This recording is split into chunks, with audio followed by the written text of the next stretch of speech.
Merci une fois de plus pour cette fidélité. Hier encore, on se donnait rendez-vous aujourd'hui pour la dernière sortie officielle de votre programme de tous les soirs à partir de 17h00. Le grand soir qui s'invite chez vous. 1 minute 30 secondes de retard. Oui, il fallait juste faire asseoir certaines démarches pour une émission comme à l'accoutumée qui répond favorablement à vos attentes. Et aujourd'hui, nous n'allons pas déroger à la règle. Nous allons avoir un contenu assez consistant qui pourra permettre à ce que demain, le Cameroun soit meilleur et surtout partant des faits que nous avons tous constatés et qui peuvent justement concourir au bien-être de notre nation chère, le Cameroun, berceau de nos ancêtres. Aujourd'hui, nous allons rester dans la logique de la présidentielle et nous allons faire un constat avec vous et même ceux qui seront autour de moi pour cette émission, c'est de parler de cette coalition toujours attendue, mais alors pour confirmer aujourd'hui la discordance sonore dans l'opposition camerounaise quand nous sommes seulement à quelques jours de cette échéance qui nous rappelle que le 12 octobre prochain, tous les Camerounais seront appelés aux urnes pour voter le président, choisir le président qui pourra juste pour les 7 prochaines années conduire notre pays à sa destinée. Mesdames et messieurs, voilà donc le premier arrêt de votre émission de ce soir, mais à côté de cela, pourquoi ne pas aussi revenir sur cette actualité qui nous renseigne d'après les démarches et même les statistiques prononcées par certains organismes internationaux qui renseignent aujourd'hui que le Cameroun ne figure pas dans la liste des 15 pays qui ont des villes les plus attractives et les plus belles. Alors le Cameroun absent dans le top 15 justement des villes les plus belles dans notre cher continent, l'Afrique. On ne parle pas du monde, peut-être nous aurons le temps d'emboîter justement cet autre volet sur le plan mondial. Restons seulement en Afrique. Le Cameroun, dans la liste des 15 premiers pays, il n'y a aucune ville qui répond aux normes. Voilà, on va peut-être s'interroger peut-être sur la faisabilité, le canevas, le processus, mais aussi sur l'essentiel et la réalité qui est la nôtre pour parler de nos villes aujourd'hui. Mesdames et messieurs, voilà en tout cas le gros plan de votre émission de ce soir, le grand soir qui s'invite chez vous. Je vous permets à vous d'avoir des bonnes places, des bonnes positions et même aussi des bonnes dispositions pour prendre part, une part active à cette émission le grand soir. À tout à l'heure.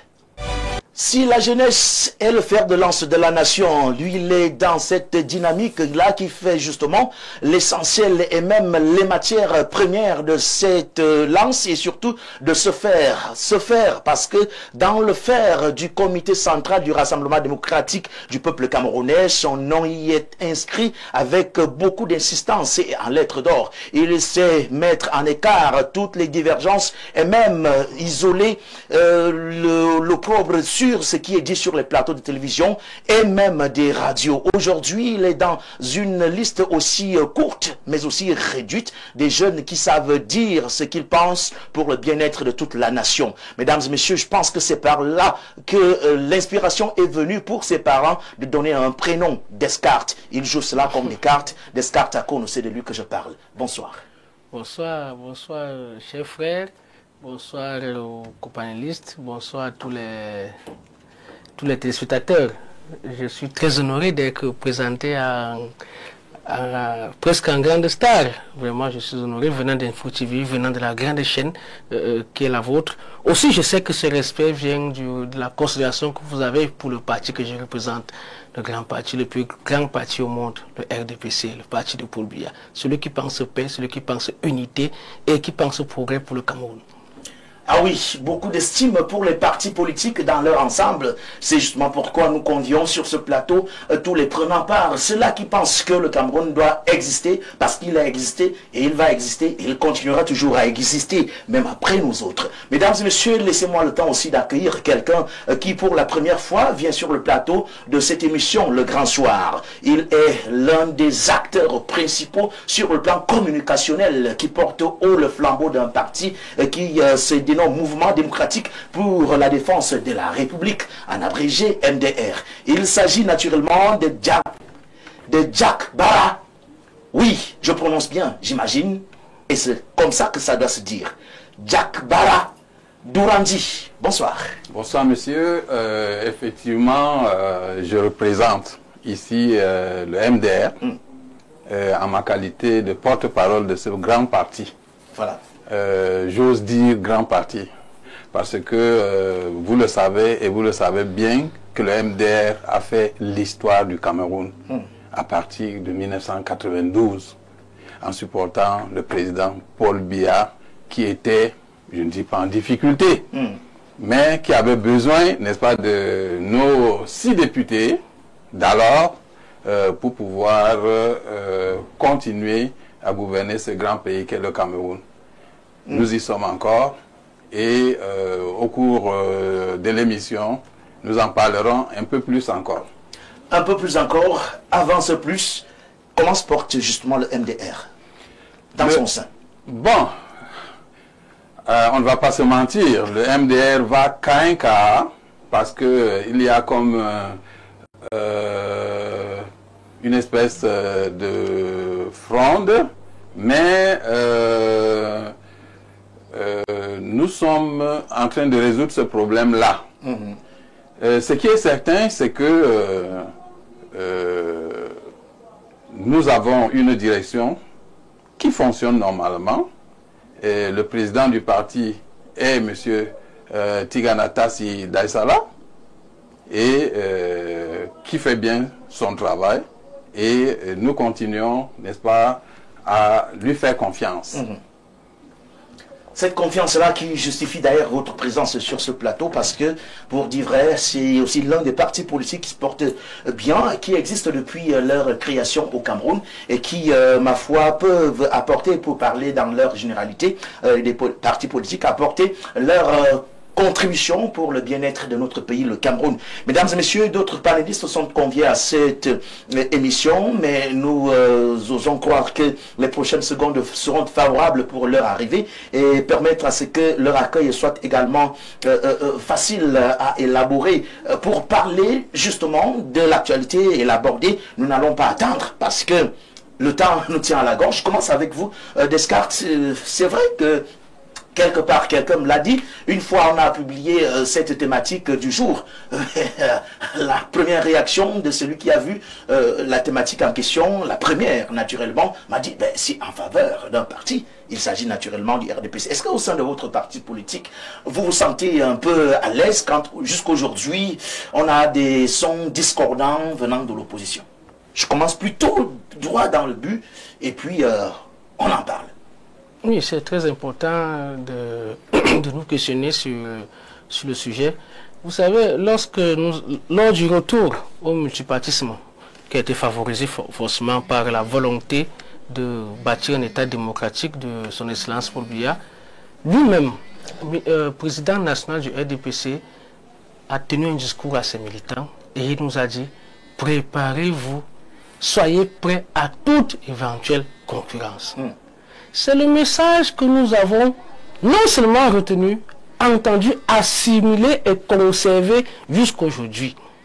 Le RDPC travaille à 2 volets principaux, pour que ce soit bien dit aujourd'hui. Le RDPC, premièrement, travaille à assumer la responsabilité que le peuple lui donne au niveau du sommet de l'État, c'est-à-dire l'administration suprême, nous donner la majorité à l'Assemblée nationale, nous donner la majorité dans les conseils régionaux et dans les mairies. Voilà le premier levier. Le RDPC doit assurer et assumer cette responsabilité, c'est-à-dire bâtir un État. Deuxièmement, venant du parti de celui qui est le père du Cameroun moderne, celui qui est le papa du Cameroun démocratique, le RDPC s'assure de mener des batailles politiques, mais de façon saine, en respectant l'adversaire politique, qui reste des compatriotes, qui peut être une autre vision de l'État, mais qui n'est pas la nôtre. Donc, nous n'avons pas un intérêt particulier à nous intéresser à leur division. Par contre, j'aimerais quand même dire, l'opposition n'a qu'à être unie ou divisée, ça ne va à aucun moment modifier le programme, le parti du RDPC. Le RDPC a pour ambition de bâtir un État, d'accompagner les Camerounais dans leur bien-être. Maintenant, il faut quand même dire quelque chose en ce qui concerne les alliances et les mises-ententes. Nous sommes le parti qui réussit le mieux les alliances politiques au Cameroun. Aucun autre parti ne le fait. Nous sommes au pouvoir. Le président Paul Biya est le président national de notre parti. Il est au pouvoir, mais le gouvernement n'est pas n'est pas à coloration dans ce parti. Il y a les partis d'opposition qui sont membres du gouvernement. Vous avez vu dernièrement le président de la République, 70 sénateurs, lors des sénatoriales. Il faut le dire. Nous avons eu 100% sur 70 sénateurs qui doivent être élus.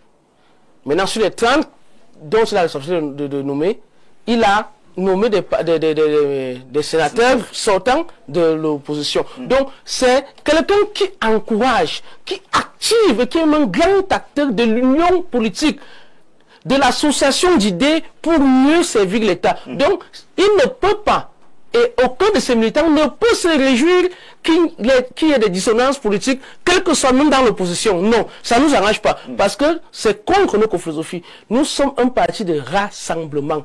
Nous sommes un parti d'idéologie de faire ensemble. Donc, nous souhaitons aux autres de s'unir, mais nous ne leur forçons pas.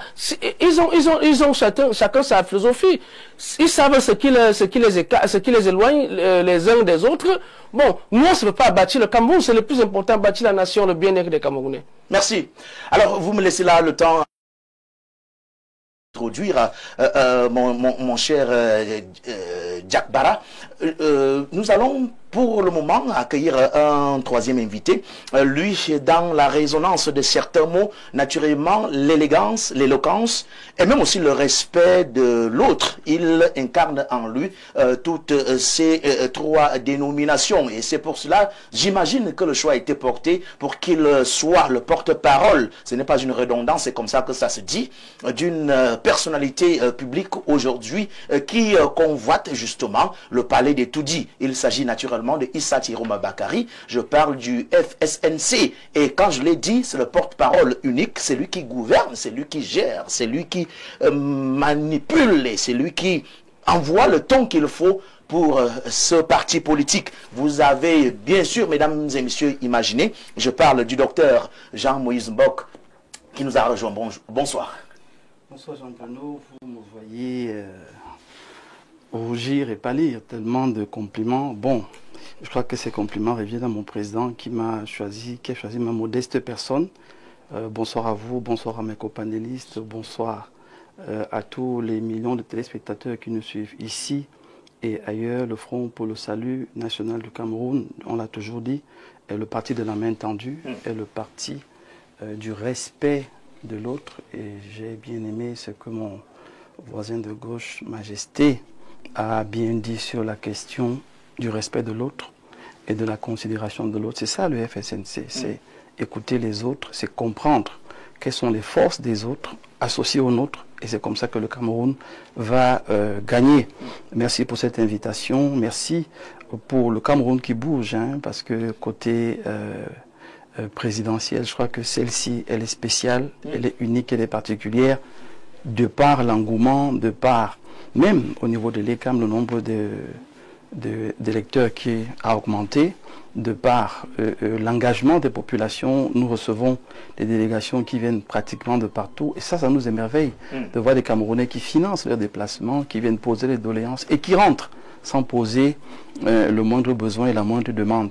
Toutes ces choses nous encouragent et nous donnent de continuer à pouvoir mettre pierre sur pierre pour que demain, par la grâce de Dieu, si nous gérons ce pays, que nous puissions le faire en connaissance de cause, mais en connaissance également du potentiel, des talents et des qualités que regorge ce merveilleux pays. Merci. Je vais donc sortir en saluant les équipes techniques d'Info TV et le top management. Encore merci pour l'invitation. Alors, je ne vous lâche pas, puisque d'office, nous sommes dans ce débat, mais avant d'aborder le sujet du jour, je voudrais revenir sur certaines images qui ont circulé sur les réseaux sociaux et qui continuent à nous renseigner davantage. Il semblerait que la résidence de votre patron politique, Issa Tiroma Bakary, serait transformée en un lieu de pèlerinage. Lieu de pèlerinage, je ne sais pas qu'est-ce qu'on met dans pèlerinage, mais lieu de concertation, oui. Lieu de rencontre, oui. Lieu d'échange, oui. Lieu d'ouverture, parce que quand vous avez une communauté qui arrive en audience et que son heure de prière arrive, on ne va pas empêcher la prière. Celui qui pense qu'il peut prier, il va aller prier. Il n'y a pas que ceux qui prient du côté de l'islam qui viennent le rencontrer, d'autres personnes, également les chrétiens viennent le voir, la société civile vient le voir, les chefs traditionnels viennent le voir, et d'autres religieux. Donc, qu'on dise que c'est transformé en lieu de concertation, d'accord, en lieu de rencontre et d'échange, d'accord, en lieu de partage, parce que le président a préféré, dans un premier temps, être celui qui échange d'abord avec les visiteurs. C'est pour ça qu'on ne les amène pas à l'autre base, on les amène plutôt d'abord à sa résidence pour qu'il y ait un échange. Il fait le premier jet, il explique, parce qu'il veut que les gens lui posent des questions et que les gens entendent de sa bouche pourquoi il est parti, comment il est parti. Et chaque fois qu'il y a une question, une préoccupation, il prend la peine de répondre avec beaucoup de sérieux et il sait prendre le temps. Il y a de cela 2 jours, il a reçu une 50aine de jeunes qui venaient justement de la zone de Sam et Foulan et qui voulaient comprendre qu'est-ce qu'il propose, qu'est-ce qu'il apporte, ainsi de suite. Et il a mis pratiquement 3 heures de temps d'horloge avec ces jeunes. Pourtant, on essaye de faire des audiences de 45 minutes maximum, mais il y a des cas où ça déborde. Donc, juste pour vous dire qu'à des moments, la cour est bondée de monde. Les gens viennent vraiment de partout. Et ça nous encourage, hein, ça nous encourage. Maintenant, vous savez, chacun sait voir ce qu'il sait voir. Vous connaissez l'être humain, vous lui montrez la lune, il regarde le doigt. Ça, c'est l'humain. Donc, chacun va interpréter comme il interprète. Nous, c'est un moment de travail et de partage. Jack Bara, nous revenons vers vous sur cette question.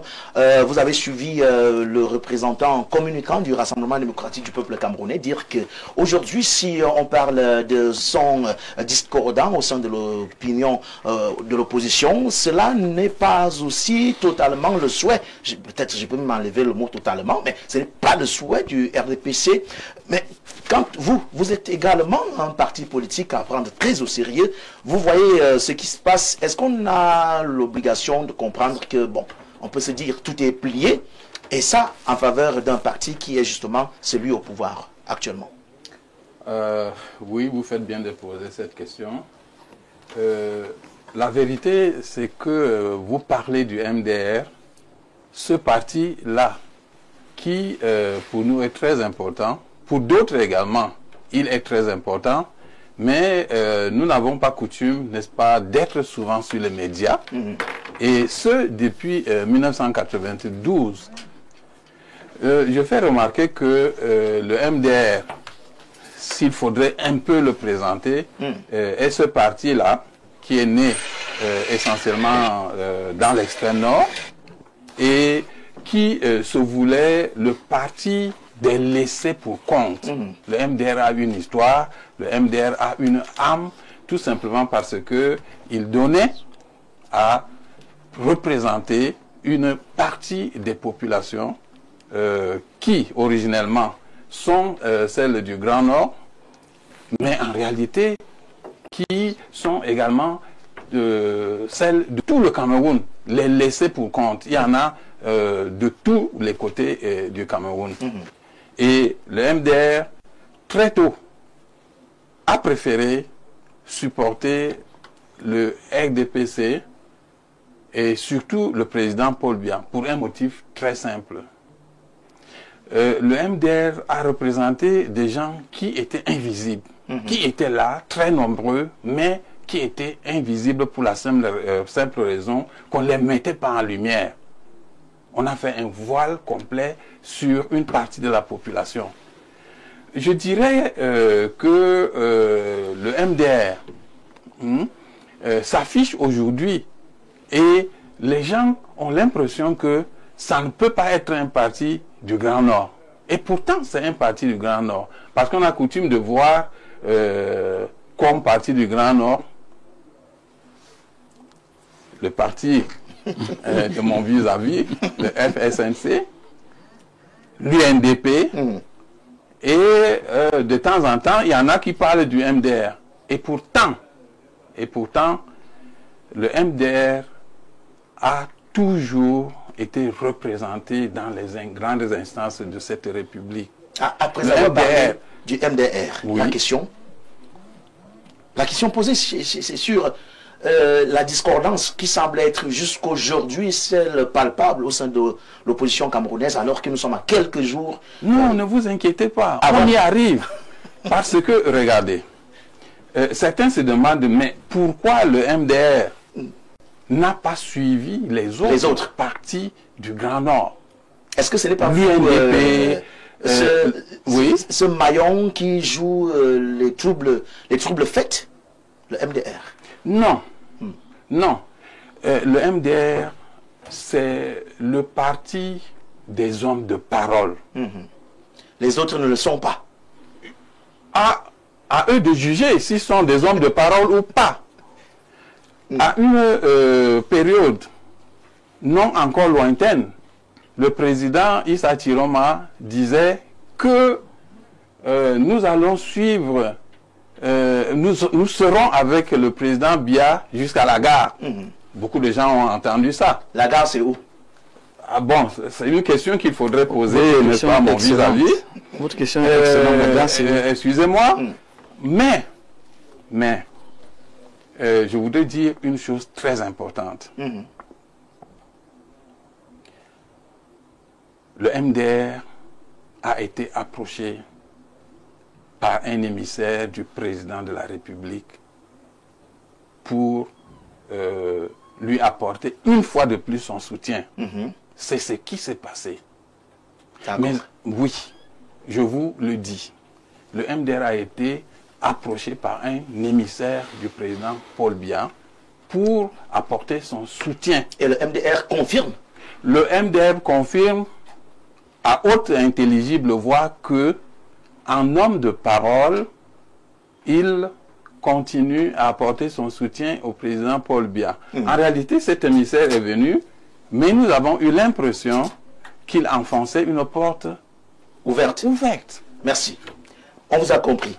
Alors, avant de venir vers vous, docteur Jean-Moïse, vous allez me permettre d'accueillir le quatrième invité qui nous a rejoint.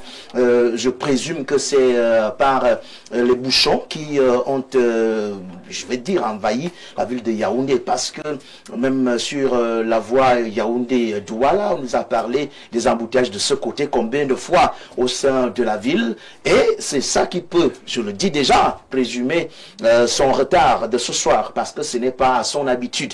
Il s'agit de Jacques Bisséon qui nous a rejoint sur ce plateau pour parler de ce que nous avons illustré comme thématique majeure. Jacques Bisséon qui représente ici ce parti que jusqu'ici, a pour candidat à la présidentielle Cabral Libye. Jusqu'ici, c'est ça. Ce n'est pas prêt de changer en tout cas. Bonsoir Jean-Bruno, bonsoir à mes co-discutants de la soirée, bonsoir à vos milliers de téléspectateurs. Toutes mes sincères excuses pour ce retard, vraiment, qui vous avez si bien trouvé. Ce retard est dû effectivement à ce bouchon qui m'a fait marcher. Hein.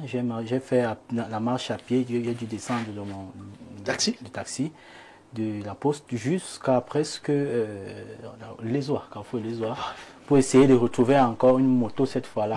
Donc vraiment, je m'excuse. Un peu de sport. Voilà, c'est bon pour la santé aussi. C'est très important pour la santé aussi. D'accord. Merci, docteur Jean-Moïse Mbok. On a suivi déjà, vous l'avez mentionné dans votre première prise de parole, le représentant du RDPC et tout à l'heure, le MDR, qui ont parlé, chacun a donné son avis sur la situation. Mais alors, il y a des mots qui se sont laissés entendre dans le déroulé de ce représentant du MDR. Mais la question fondamentale que moi j'aime poser et que je poserai tout au long du temps réservé à la thématique en question, c'est pourquoi jusqu'ici on a justement ce semblant de discordance au sein de l'opposition camerounaise à quelques jours de la présidentielle. Alors, il faut déjà dire que c'est un construit qu'il faut rapidement déconstruire. C'est un construit qu'il faut rapidement déconstruire. Lequel? Ma question? Très bien. Non, pas votre question. Le construit du parti au pouvoir et l'opposition comme un bloc qui devait absolument être homogène, sinon il ne serait pas un bloc. C'est complètement fou et il faut arrêter ça. Chaque parti politique qui se constitue avec en ambition, avec à cœur de conquérir le pouvoir. Chaque parti politique qui se crée. Si nous avons 300 partis politiques au Cameroun, les 300 se créent d'abord à la base pour être les acteurs qui vont apporter leur vision de du construit qui va donner un mieux-être à la nation. Chaque parti se construit dans ce sens. Il faut donc qu'on dise aux téléspectateurs qu'un parti politique qui se crée ne se crée pas pour être un parti politique dépendant des autres. Il faut d'abord le dire. Maintenant, selon les cas, selon les circonstances, selon les événements, il peut arriver qu'il y ait un besoin de coalition. Et le besoin de coalition pour un objectif précis. Il y a donc des coalitions qui ont eu lieu depuis Mathusalem au Cameroun, prenons seulement 1997, avec justement le MDR qui a donné la valeur finalement au RDPC, qui était complètement largué par rapport à l'UNDP et au SDF. C'est le même MDR qui a permis en face, il y ait une réduction, si vous voulez, qui ont donné la légitimité au RDPC. Ce qui fait donc que je vais rapidement évacuer la question qu'il a mise sur la table et on va continuer. Le président Issa Chirombo Bakary a été clair. Je vais accompagner le chef de l'État jusqu'à la fin de son mandat. Le sous-entendu était que tant que les conventions que nous avons sont respectées, je l'accompagne. Une fois qu'on rompt la convention, la relation s'arrête. Pourquoi les gens veulent faire comme si c'est la sorcellerie? Pourquoi on veut essayer de faire comme si c'est la magie? Le président Paul Biya a choisi d'arrêter la relation avec lui. Il a pris acte et il a démissionné. Prenez ça simplement comme ça. Il n'y a pas autre chose à voir. Ce qu'on veut essayer de dire qu'il n'a pas tenu sa parole, franchement, il faut qu'on laisse ça et qu'on évolue. Maintenant, on arrive à l'opposition. Le président Issa Chirombo Bakary est quelqu'un de complètement entier. Totalement entier. Quand il pense quelque chose, mais il le fait à fond. Vous allez continuer, mais oui. Quand on écoute encore avec beaucoup d'attention cette déclaration du président Issa Chirombo Bakary, président de votre parti naturellement, il dit tant que le président Paul Biya sera au pouvoir, il n'a pas encore quitté le pouvoir. Alors, rassurez-vous, c'est pas vous et moi qui parlons, c'est lui qui parle. Oui. Et il parle en qualité de quoi? En qualité de ministre. Il est rentré dans le gouvernement en qualité de quoi? En qualité de président d'un parti politique qui entre en alliance avec le RDPC, avec le président Biya, pas le RDPC. Donc ce n'est pas un Camerounais lambda qui se tient au carrefour et qui dit je vais l'accompagner jusqu'au bout. Il y a une entente, il y a une convention. Quand les grands parlent, prenez la peine d'écouter et de prendre en compte les non-dits pour s'éviter à la suite les complications. Parce que finalement, on essaie de faire un procès, il n'y a même pas de procès. C'est deux adultes, c'est deux personnes majeures, et comme je l'ai toujours dit, qui peuvent se parler demain. Nous, on n'a aucun intérêt à rentrer dans un combat qui n'est pas le nôtre.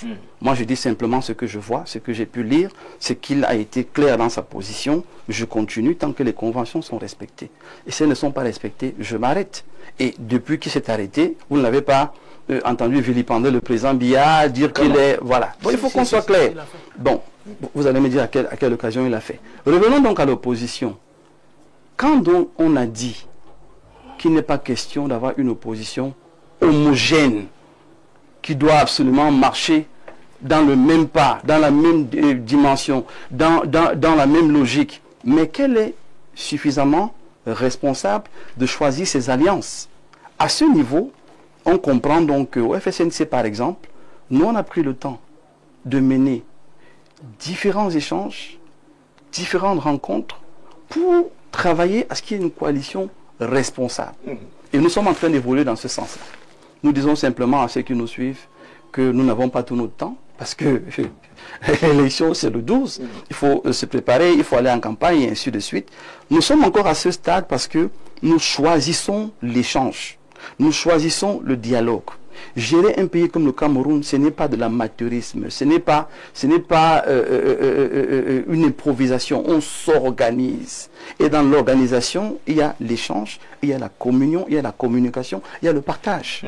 Aujourd'hui donc, ceux qui pensent que l'opposition est discordante, il faut qu'ils enlèvent le son. Il n'y a pas de son, l'opposition n'est pas une musique classique qui a besoin d'un son harmonieux.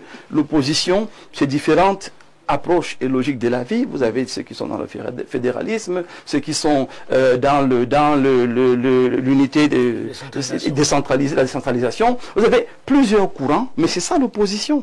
Il faut donc aujourd'hui que les Camerounais apprennent à lire les projets de société des uns et des autres pour savoir qui est qui. Et qu'on nous sorte des blocs. On n'est pas un bloc. Merci. C'est des structures différentes qui choisissent de travailler ensemble ou non. Merci. Alors, très cher Jacques, je reviens vers vous. Et ça sera tout à l'heure, le temps d'abord d'introduire le cinquième invité de ce soir. Lui, c'est dans la liste, on retrouve son nom dans la liste de ceux qui ont tutoyé les sièges de la réflexion législative de notre pays, le Cameroun, parce qu'il a séjourné pendant très longtemps et depuis un bon bout de temps, il est silencieux dans son coin. Il a pensé que dès maintenant, il peut encore revenir sous les feux des projecteurs pour apporter du sien dans le développement de notre pays, le Cameroun, à travers l'élection présidentielle. Joseph Arsène Assenon Batchoko, bonsoir. Bonsoir Jean-Bruno, bonsoir à tous les copanélistes qui avaient déjà pris le train en marche, qui depuis la gare, je le prends en marche. Je crois que je pourrais apporter ma modeste contribution en termes de réflexion, parce que nous pensons que de très nombreux Camerounais, ils sont très nombreux, ceux qui pensent que la gouvernance, la gestion des affaires de la cité, c'est les autres. Et pourtant, les lois qui sont prises, telles que vous l'avez évoqué dans une autre vie là, l'exécution de ces lois, les politiques, la vision, les programmes, tout le monde le subit. D'accord. Tout le monde le subit. Donc, c'est pour ça que merci de m'avoir invité. Pour petit, je sors peut-être pas de l'hibernation, j'allais du Naziréa. Oui, des plateaux télé. D'accord. Soyez les nôtres et merci déjà pour l'accord de cette explication. On va revenir sur ce mot qui est très fort et qui suscite l'intervention de Descartes, mais ça sera après, justement celle de notre très cher Jacques. Je parlais de cette opposition et vous avez suivi votre prédécesseur, docteur Jean-Moïse Mbok, qui dit que ce n'est pas une solution sine qua non pour la présidentielle. Est-ce qu'à votre niveau, vous ressentez l'abandon, le refus ou alors l'hésitation des autres partis qui, comme vous, sont appelés à convoiter justement le siège d'Etoudi et qui, ma foi, ne s'entendent pas jusqu'alors? C'est vrai qu'il a fait une autre caricature en parlant de la musique, mais dans la musique, il y a l'accordéon, il y a le piano, il y a la guitare, il y a la basse, la batterie, et tout ça, c'est ça qui fait la musique. Mais si on n'a donc pas de sons qui donnent l'envie d'écouter, on peut se dire, ici, on ne s'entend pas. Ouais, quand on parle de sons discordants, nous pouvons aussi penser à ce type de musique, s'il faut embrayer à sa logique. À sa logique. Ce type de musique qui, en même temps, peut donner bon à suivre lorsque les sons vont dans le même sens que cet autre type, les onomatopées, où on peut voir quelqu'un comme Arafat qui faisait n'importe quoi et ça donne quelque juste chose. Du bruit. Voilà. Mais, donc, l'opposition fait juste du bruit. Justement, Arafat, il le dit, hein? Non, il n'a pas dit. Non, voilà. Il n'a pas dit du tout. Nous sommes en train de rassurer l'opinion nationale et internationale, justement en embrayant le pas à mon vis-à-vis, M. Mbok, Dr Mbok, pour dire que la coalition n'est pas une panacée. Nous n'avons pas vraiment besoin d'une opposition où tout le monde doit chanter de vive voix et d'un seul son pour penser que nous aurons servi à l'opinion nationale ou internationale ce qu'elle attend de cette opposition. Ce que nous voulons, c'est cette opposition responsable, ces hommes pétris qui ont travaillé dans ce camp de l'opposition afin de garder en éveil la scène politique, garder en haleine cette scène politique, et que, ayant donc parcouru le terrain dans les différents meetings, ayant fait comme notre leader honorable Cabral l'a fait pendant depuis plus de 7 ans, ayant parcouru village après village, écouté des citoyens, récolter les craintes et récolter les besoins, nous voulons une opposition qui se regroupe autour de l'essentiel. Une opposition qui rassemble ses forces et qui peut mieux porter le désirata des populations. Et donc, il n'est pas question que nous puissions nous rassembler juste parce qu'il faut le rappeler, hein, nous avons des militants de l'opposition qui calculaient, parce que c'est malsain. Non, qui calculaient depuis 2020, après les élections locales, savaient qu'ils vont juste garder l'éveil, puisque nous sommes à un tournant de l'histoire où on va chanter la coalition. Avec un conseil municipal, il va venir s'asseoir avec ici à Thierry Bakary, pour dire que non, moi aussi, je veux... Non, soyons sérieux. Soyons vraiment sérieux. Nous le sommes jusqu'ici. Nous sommes à un tournant de l'histoire qui veut que des hommes pétris de l'expérience, des hommes qui ont fait le terrain, des hommes qui ont un background politique dans notre scène politique actuelle puissent dire quelque chose et non pas des sons comme à la trompette pour dire n'importe quoi. Donc, pour conclure, le PCRN se positionne. Des expressions simples, les venus d'hier, c'est-à-dire les nouveaux venus là, les novices. J'espère que le président Bello n'est pas parmi les novices. Non, je suis dans votre logique. Moi, je vous écoute parce que vous parlez de novices, ceux qui font le terrain et ceux qui sont arrivés hier parce qu'ils ont un élu local et puis ils vont aller s'asseoir avec l'autre pour... C'est ce que vous avez dit. C'est dans cette logique-là que moi je voudrais creuser pour mieux comprendre. Oui, mais je voulais préciser justement pour qu'on se comprenne pas mal que le président Bello est un opposant qui a une région qu'il contrôle, un conseil régional qui contrôle dans la Damawa. Donc je ne parle pas des hommes politiques. Je parle de ceux des hommes politiques qui, on a dans l'opposition, des gens qui partagent une mairie dans un arrondissement et ils veulent s'asseoir avec d'autres qui ont des députés. Vous comprenez que là, le calcul n'est pas ce que la population attend. Le calcul ici a été de garder le veille pour après venir se positionner et dire voilà le trait. Non. Il est question pour chacun de nous de déployer ses forces, venir montrer sa capacité d'imprégnation sur le terrain afin de contribuer à sa manière à ce que le maillage territorial soit assuré, par exemple, pendant la surveillance du vote qui sera un levier par lequel nous allons défendre et démettre le RDPC du pouvoir. Si on ne peut pas assurer la vigie dans les bureaux de vote, avec une mairie où on partage, comment vous pouvez nous assurer que même à Monatélé même, vous pouvez, excusez-moi, mais bon, c'était pour dire que au PCRN, notre slogan c'est réussir ensemble. Nous travaillons avec tout le monde et que chacun puisse juste être honnête envers lui-même, savoir que pour réussir ensemble, il doit évaluer le rapport des forces entre ce qu'il apporte et ce qu'il va trouver. Merci. Est-ce que ce n'est pas à ce niveau, Joseph Arsène Assenon Batchogo, que jusqu'ici l'opposition ne trouve pas à se faire une très bonne place sous le soleil, parce qu'on a envie de dire tout le temps, moi je suis arrivé là depuis, j'ai plus d'élus locaux, et puis vous n'avez qu'un seul conseiller municipal. On peut parler là, en quelque sorte, si on reste dans la logique musicale à laquelle nous a accordé Dr Moïse Mbok, le chant en canon. C'est-à-dire, moi j'avance et puis toi tu prends après et à la fin on va aller se justifier chacun selon sa convenance et son poids. Est-ce que ce n'est pas à ce niveau-là que la discordance se joue? Jean-Bruno, j'ai tellement de choses que je peux dire sur ce sujet, à cette question, mais il faut que je construise mon intervention pour essayer dans le temps que tu me donnes de pouvoir dire une chose. J'allais commencer par l'anecdote de la mort qui est dans le sac d'argent que le fou avait vu. Et il a commencé à fuir et les trois frères sont allés regarder. Ils ont trouvé de l'argent et ils ont décidé de se partager. Mais avant, ils ont pris une partie d'argent. Ils ont envoyé quelqu'un en ville pour aller acheter à manger. Alors pendant qu'il allait, les deux qui sont restés, ils ont fait un complot où dit que dès qu'il arrive, il le tue. Et se partage en deux. Lui qui allait donc en ville, il a dit, bon, ben, quand je rentre, j'empoisonne la nourriture, je tue tous les deux, je prends l'argent.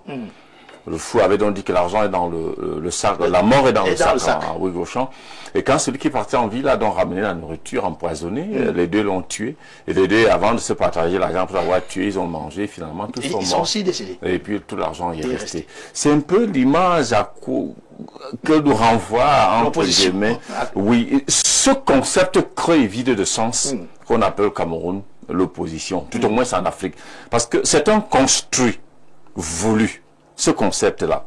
Parce que quand vous entendez le mot opposition, opposant, ça ne sonne pas politique, pour moi. Ça ne sonne pas dialogue, parce que même ceux qui sont les fondateurs, les concepteurs même du mode de gouvernance que nous avons emprunté aujourd'hui, la démocratie, on ne parle pas de l'opposition là-bas. La mère patrie, par exemple, on ne parle pas d'opposition là-bas.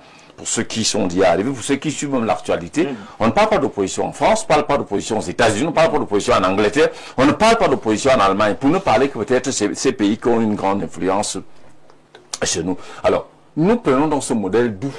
Alors, le modèle sort donc juste donc construit, à la fois médiatique et diplomatique venant de l'autre côté, et un construit qui vient également du pouvoir en place qui tire toute sa légitimité, je pèse mes mots, toute sa légitimité de l'extérieur. Du coup donc, ce construit a donc des racines, j'allais dire, des ingrédients qui ont une source, le régime de pouvoir en place. C'est ça, on alimente. Parce qu'il n'y a aucun intérêt. D'ailleurs, ailleurs on parle de courant idéologique. Vous avez au Cameroun, par exemple, les sociodémocrates, comme par exemple le SDF. Vous avez le PCRN communautarisme, libéraliste, je crois. Socio-libéraliste. Vous êtes socio-communautariste, vous n'êtes pas libéraliste. Voilà. Tu ne connais pas ton idéologie politique. Non, voilà. Voilà, c'est curieux, vous voyez. Donc, allons doucement. Donc, vous avez au MRC, où on parle de social-libéralisme. Vous avez au RDPC, on parle de communautarisme, de libéralisme communautaire. Vous voyez. On se sera attendu à ce que, à partir de ces idéologies, les partis politiques se positionnent et se rapprochent. Mais il n'en est pas ça. Mais le débat au sein de l'opposition, il semble parfois moins la conquête du pouvoir que la recherche du rapprochement de manière indirecte ou parfois inavouée au régime et parfois d'un certain positionnement pour parler en termes de leadership, comme si il y avait sur le plan juridique un statut clair pour dire que nous sommes les leaders de l'opposition. Ouais. C'est un peu le discours que mon confrère le plus proche est en train de tenir pour que les autres sont venus hier, les autres contrôlent une mairie. Est-ce que l'objectif d'un parti politique, lorsqu'il est légalisé et lorsqu'il participe aux élections, c'est de se conforter dans le positionnement comme leader de l'opposition, dans le positionnement comme peut-être le parti le plus implanté, le parti qui a fait 10 000 tours du Cameroun. Ça ne change rien. Alors, la constitution est simple, elle est claire. Autant mieux rester dans son village. Les partis politiques concourent au suffrage. Ça veut dire qu'il y en a des partis qui n'ont pas d'ambition. Ah bon? Présidentielle. Oui, non, ça est clair. Même ceux, je suis convaincu que même ceux qui sont en liste aujourd'hui n'ont pas d'ambition de gouverner ce pays. Et ils veulent un bilan, Joseph, d'avoir participé. Oh oui, non, voyons clairement. Comment est-ce qu'ils se sont comportés pendant les 7 ans du mandat présidentiel du président Biya qui finissent? Parce qu'un parti qui c'est sérieux, qui va aller à une élection présidentielle, se prépare dès lors qu'on proclame la présidentielle, il se prépare parce que quand les résultats sont officiels, il se prépare. La préparation a donc plusieurs paramètres. Soit c'est le mariage de terrain, soit en termes de conquête d'espace, de militantisme, de création des unités, etc., d'animation politique. Il y en a plusieurs qui, quand on les a vus se comporter, c'est des partis régionaux, on ne les critique pas. Il y en a qui peuvent se créer pour conquérir peut-être les mairies de la localité, avoir un certain nombre de députés. C'est leur objectif. Ça, on ne peut pas leur faire un procès. Il y en a ceux également qui ont choisi de viser plus haut. On ne peut pas leur également faire un procès. Mais de toutes les façons, chaque parti définit son bord et sa ligne. Donc du coup, quand on dit que l'opposition fonctionne en son, il y a les sons discordants au sein de l'opposition, il faut d'abord savoir, dans un premier temps, est-ce que tout parti qui n'est pas la majorité présidentielle est un parti d'opposition? Est-ce que tout parti autre que le RDPC est de l'opposition? Comment donc à critériser? L'opposition même c'est quoi? C'est pour ça que j'ai dit que c'est un concept creux, un concept vide. Merci. Où il faut seulement revenir pour moi à la vision de chaque parti, à ce que chaque parti s'est défini comme objectif. Merci. C'est dans cette objectivité que je voudrais relancer le docteur Mbok, parce qu'apparemment, si on écoute avec une attention soutenue les 2 dernières prises de parole, c'est comme si on est là dans une bataille de force en présence. Au sein, oui, vous n'allez pas le refuser, parce que l'opposition, c'est l'opposé à. L'opposé, ici, c'est le parti au pouvoir et tous les autres partis politiques qui sont en liste pour la présidentielle. Alors, il se dégagerait une discordance par le fait qu'on veut se chercher à tout prix de l'espace au détriment des autres, parce que peut-être on est là avant eux, on a plus de voix sur le terrain, on a plus de vues également sur le terrain. Dans cet ensemble-là, on se dit, naturellement, ce n'est que moi qui dois parler, c'est moi qui dois dire le premier mot. Est-ce que ce n'est pas à ce niveau-là que se situe le problème fondamental de l'opposition camerounaise aujourd'hui? Alors, ce problème-là, vous allez constater qu'il n'y a que ceux qui n'étaient pas à Fumban qui tiennent ce genre de langage. Qui n'étaient pas à Fumban? Oui, il y a certains partis qui n'étaient pas à Fumban, notamment le SIF, le PCRN, je crois l'UNDP aussi. Il y a quelques partis qui n'étaient pas à Fumban. Dans les échanges de Fumban, il était question de s'asseoir chacun individuellement et de ressortir les travaux qu'il a fait les 7 dernières années. Qu'est-ce que vous avez constaté sur la scène politique qui doit être améliorée? On note. Qu'est-ce que vous avez constaté par rapport à Elekam? On note. Qu'est-ce que vous avez constaté par rapport vraiment à tout le processus électoral? Et qu'est-ce qu'il faut faire pour mettre nos forces ensemble et évoluer? On a noté tout cela. Donc, c'était des travaux extrêmement intelligents, extrêmement responsables, tenant compte des uns et des autres. Là, on n'est pas allé regarder qui n'a pas de conseiller, qui a des conseillers, ainsi de suite, parce qu'une élection présidentielle, c'est un homme qui va à la rencontre d'un peuple. C'est dans les locales qu'on a absolument besoin d'avoir un ancrage pour pouvoir battre campagne. Quand on est à la présidentielle et qu'on a une organisation excellente, on peut effectivement s'adresser à toute la nation suivant les canons qui sont disponibles. Donc, l'opposition aujourd'hui, celle qui se rencontre, parce que finalement, on a deux groupes. On a, et là je rejoins comment il a utilisé un bon terme là. Je rejoins le nazirien au niveau justement de son explication. Parce que cette appellation d'opposition est un construit, mais savamment pensé pour toujours donner l'impression qu'il y a quelqu'un qui est difficile en face, quelqu'un qui aime les problèmes. Et il y a un autre qui est en train de bien faire et on veut le déranger. Alors finalement, nous au FSNC, nous disons clairement que notre problème... Seulement cette perception, est-ce qu'on ne peut pas dire l'opposition, c'est parce que je m'oppose à ce que tu sois assis là, c'est moi qui dois occuper cette place? Je me rappelle que ce n'est pas à vous que je m'adresse à ma grand-mère qui m'écoute au village là. Et ma grand-mère, quand elle entend opposition, elle a l'impression que c'est des gens qui dérangent. Il faut qu'on dise ici que c'est des gens qui ne sont pas d'accord avec une façon de faire et qui estiment que le Cameroun mérite mieux. Ça, tous le monde, il y a une opposition. Tous les pays au monde ont des partis politiques en face qui ne sont pas forcément appelés opposition, mais qui sont des partis qui sont en face et qui ont le droit de dire que ça, on n'est pas d'accord avec ça. Ça, on n'est pas d'accord avec ça. Voilà comment il faut voir les partis d'en face. Ils ne sont pas là pour venir dire que je veux ta chaise. C'est pour ça qu'il y a des coalitions. Parce que dans la coalition, je me constitue pour vous apporter un plus. Je me constitue pour vous donner quelque chose de meilleur. Mais je ne cherche pas forcément votre chaise. Une fois de plus, avec le nazien, je suis d'accord qu'il y a des gens qui se constituent pour les locales, pour les régionales, et d'autres pour la nationale. Il faut être honnête de le dire. C'est pour ça que certains se limitent dans leur zone de travail.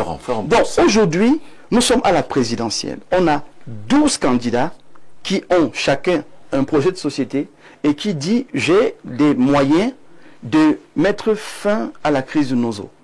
J'ai des moyens d'amener les Camerounais à avoir l'eau, l'électricité, des bonnes routes avec les ressources que nous produisons.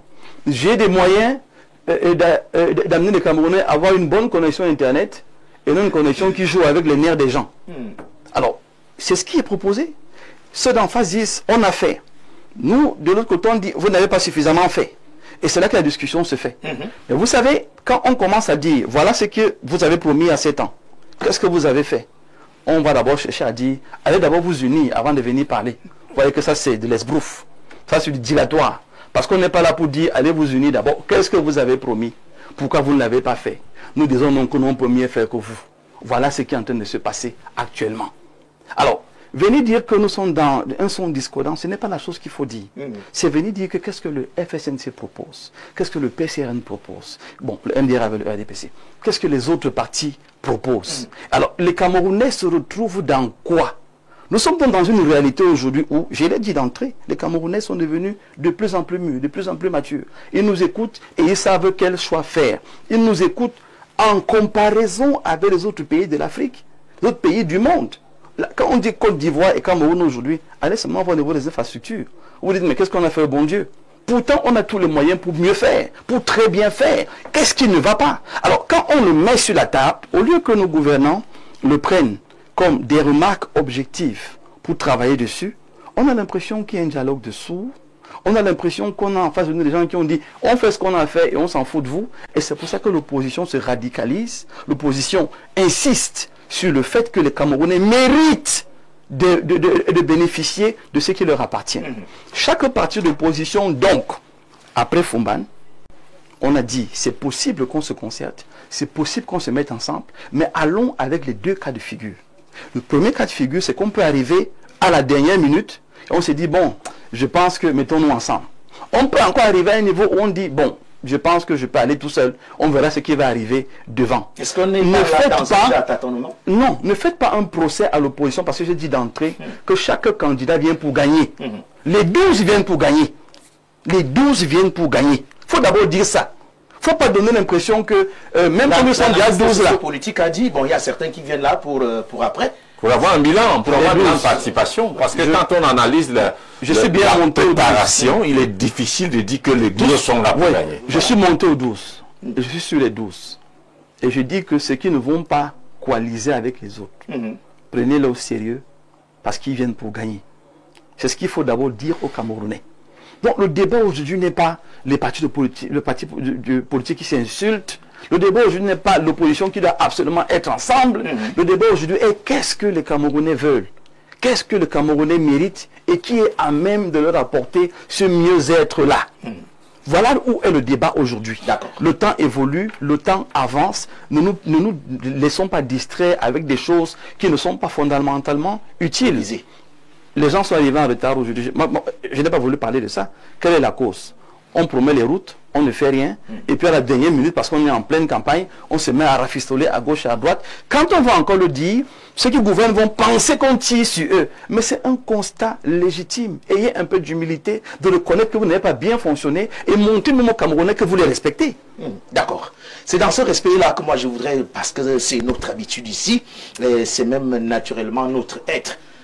Tout le temps que Dieu nous accordera le souffle de vie, Info TV, je parle de cette chaîne qui monte et qui monte encore. Je reviens vers vous maintenant, Descartes, quand vous avez suivi tout le monde là, et tout à l'heure, c'est Jacques qui parlait de l'essentiel, et quand on a bien écouté son jet, il parle d'une opposition qui a une vision quoique aujourd'hui discordante, mais chacun a son canevas et son calendrier bien défini. Et à côté de cela, il y a juste un petit blocus, c'est que il faut se respecter. Si on entre dans une expression simple, parce que j'étais là avant, toi tu es arrivé hier, et tu n'as pas le même poids politique sur le terrain que moi. Est-ce que ce n'est pas aussi pour entrer dans la même analyse du sociopolitique sur ce plateau qui dit que ça a été construit avant par ceux qui sont justement dans la gouvernance? Quand je dis cela, je parle de vous.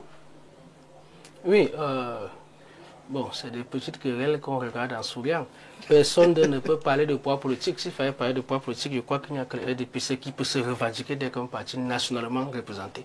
C'est-à-dire qui couvre l'entièreté du territoire. Donc le PCRN peut s'oublier. Aucun d'eux ne peut revendiquer valoir mieux que l'autre. Il n'y a qu'un parti qui a un maillage territorial national, c'est le RDPC, reconnu, c'est le RDPC. Donc, ils devraient se respecter mutuellement entre eux. Et à la fin, on saura qui est leader parmi eux là-bas. On verra. Vous dites que ce n'est pas le cas. Voilà. Oui, pourquoi il faut parler dans ce terrain-là? Ils sont très forts sur ce terrain. Ils devraient avoir de respect. Ça veut dire qu'il existe. Non, on se respecte. Et maintenant, on leur demande seulement de... Ceux qui sont... Moi, je vais être indulgent avec eux. Encore? Oui. Parce que vous leur demandez forcément de signer comme si l'union était une prescription. Mais non, je pense que, en les respectant, je sais que chacun de leurs leaders a des ambitions, a des philosophies et des visions qui ne peuvent ne pas se correspondre. Donc on ne va pas leur imposer une union. Il y a des gens qui connaissent les couacs de leur gestion. Ils attendent que demain, quand on va les inquiéter au TCS, ils viendront dire que c'est parce qu'ils ont été candidats. Je n'ai pas dit ça sur mon représentant est là.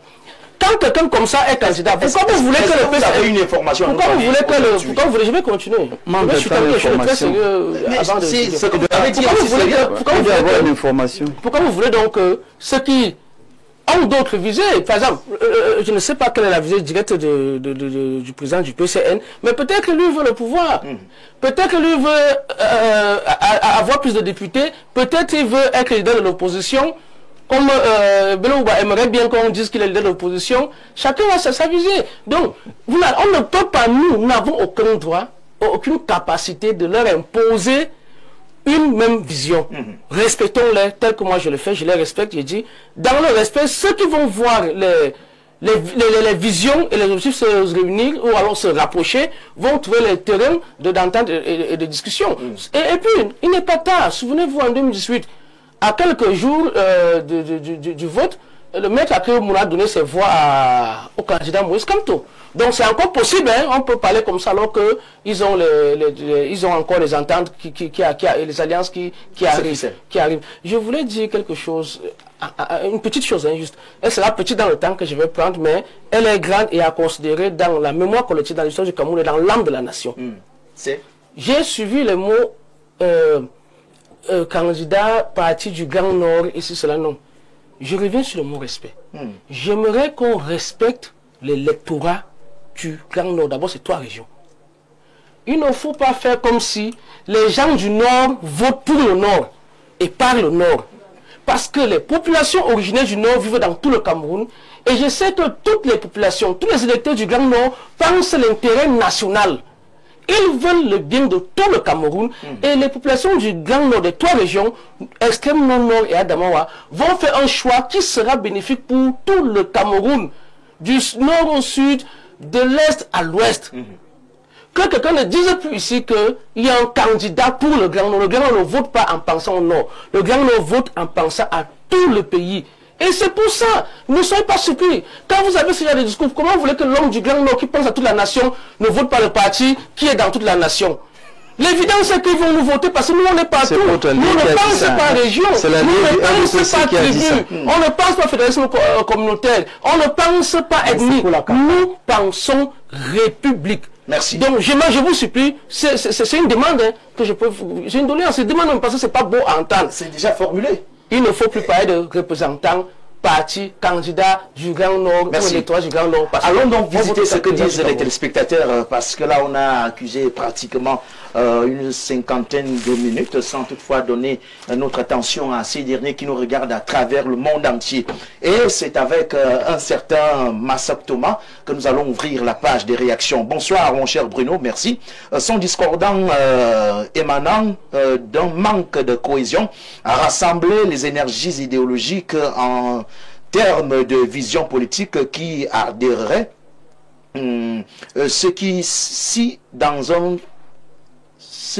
ceci dans un consensus à être une armée redoutable pour ébranler le grand rassemblement du peuple de la démocrature. C'est comme ça qu'il a écrit. Même comme le pouvoir exécutif où milite Descartes devrait, malgré la volonté à conserver le pouvoir, ignore les principes de transparence et le verdict des urnes. Ça, c'est Massak Thomas qui a envoyé ce message depuis le début de l'émission. Merci à vous, très cher Massak Thomas, pour votre réaction et votre sens dévoué de participer au bien-être du Cameroun partant de sa construction. Bonsoir le plateau. Pourquoi, monsieur le journaliste, vous interrogez toujours sur les discordances entre partis de l'opposition et jamais sur les conflits graves entre ceux du groupe de Paul Biya? C'est Richard de Libreville, depuis le Gabon. Je pose toutes les questions là, sur ce plateau. Merci Richard. Jusqu'à ce qu'il a l'appréciation du docteur Moïse Mbok. Ça, c'est étonnant. Oui. Pourtant, je pose les questions à tout le monde. Hein, sans... Vous n'avez pas demandé quels sont les problèmes que au sein du RDPC. Ça vient. D'accord. Bonsoir Jean-Bruno. Il faut dire que le MDR n'existe que sur le papier et qu'il devrait fédérer avec le FSNC de Issa Thirouma Bakari pour avoir une existence politique. C'est Gabriel Michel Chudem qui nous écrit depuis en cause ici à Yaoundé. Merci. C'est un conseil. Je ne sais pas s'il sera tenu. Dans tous les cas, on va voir la suite après. Bonsoir au panel. Très belle thématique et le présentateur toujours charismatique et très chaud. Merci. Il faut continuer, Je continue. Je n'ai pas le petit nom de la fille qui a envoyé ça. Ce n'est pas... Comment? C'est pour ça que je demandais de continuer, parce que c'est un compliment très féminin. Mais bon. Qu'est-ce qui vous dit que le message est au féminin? Bonsoir et bonne émission à tous. Qu'est-ce qui explique les partis politiques camerounais parlent tous de projets de société au lieu de mettre en avant un modèle d'affaires qui seul permet à un pays d'atteindre les objectifs clés sur les plans économiques, sociaux et même environnementaux. À l'évidence, le système politique et le modèle de gouvernance au Cameroun n'ont jamais été présentés dans un cadre consensuel. Résultat des courses, il n'existe aucune idéologie du développement et de la construction pérenne du bien-être social. Le système gouvernant actuel ressemble à un chauffeur d'une Ferrari qui la conduit donc sur une route en terre sans même savoir quelle est sa destination. La seule chose qui est bien planifiée, ce sont les mécanismes de conservation du pouvoir. Le concept de système politique, modèle de gouvernance, modèle d'affaires constituent les axes de travail prioritaires pour relever la République du Cameroun dès le 7 novembre 2025. C'est Essiane Zili, administrateur et gestionnaire d'entreprise, qui nous écrit depuis Douala. Merci à vous, très cher Zili Essiane. On va prendre encore deux autres messages avant de revenir sur le plateau. Bonsoir le plateau. Le problème du Cameroun, c'est pas l'opposition ou majorité, mais plutôt la transparence électorale. Croyez-vous que le RDPC acceptera de perdre les élections étant donné qu'il a toutes les cartes en main? Le Gabon a donné un exemple de transparence en 2025. C'est Hubert qui nous écrit. Merci à vous Hubert, ça c'est votre point de vue aussi. Bonsoir, Issa Thirouma Bakari est entré dans le gouvernement comme député dissident de l'UNDP, en d'autres termes, sans l'avis du président Bello Bouba Maïgari. On a compris aussi cet autre pan de voile. Bonsoir, le panel, merci. Vous voyez alors comment les opposants pensent. Vous avez écouté celui du EPCRN, leur président nous disait qu'il n'a plus faim. Donc il n'est pas là pour nous servir, plutôt pour se servir. C'est Ndongo, depuis Douala, Lopom, qui nous écrit. C'est son avis, vous n'allez pas refuser cela. Voilà. Alors, je voudrais avouer comme d'habitude qu'on a... une kyrielle de messages, mais le temps n'est pas assez indiqué pour lire le contenu de mon appareil téléphonique avec ces différentes réactions, pendant que j'ai 5 panélistes dotés d'un verbe assez accentué sur le plateau. Je reviens vers vous, parce que là, il faut qu'on parle de l'opposition. On parle de l'opposition, c'est vrai qu'on voudrait qu'on parle aussi du RDPC pour poser des questions dans son sein. Ça sera peut-être demain, mais demain c'est samedi, peut-être lundi. Je peux vous lire un message? Non, les seuls messages qui sont lus ici, ce sont les miens. D'accord. Voilà. Merci. Alors, on pense vraiment que ici, quand on parle opposition, et c'est d'ailleurs l'analyste sociopolitique qui l'a dit, certains partis sont là pour leur ventre, d'autres sont là pour les régionales, et certains sont là pour la présidentielle. Le MDR semble être un parti, pas que semble, parce que déjà allié du RDPC, qui ne souffre de rien, qui attend le jour J et qui peut se dire, même si on ne s'entend pas au sein de l'opinion de l'opposition, le 12, nous on va faire ce qu'on a toujours fait. Oui, disons-nous la vérité. C'est ça qu'on a. Le MDR est un parti pragmatique, essentiellement pragmatique. Dans ce sens que nous sommes dans une élection à un seul tour. Et si l'opposition se dit que, bon, nous pouvons y être, même individuellement, nous allons gagner, j'ai dit que mais c'est un leurre, c'est même pas croyable. Ah bon? C'est un leurre. quand on voit la situation, la géopolitique du Cameroun, les personnes normales savent que c'est le RDPC qui a fait un maillage depuis les indépendances complet du Le Cameroun. RDPC existe depuis les indépendances? Non, une façon de dire que ce soit l'UNC d'abord, le RDPC après, où est la différence? Ce qui est certain, le constat est là. Ce parti, le RDPC aujourd'hui... C'est le même parti qui change de nom, il faut préciser. Bon, disons que c'est le même parti qui change de nom. Voilà. Parce que Cependant, c'était le parti État. Cependant, le constat est qu'il y a un maillage complet du territoire national. C'est un fait. Et il se trouve que c'est une élection à un seul tour.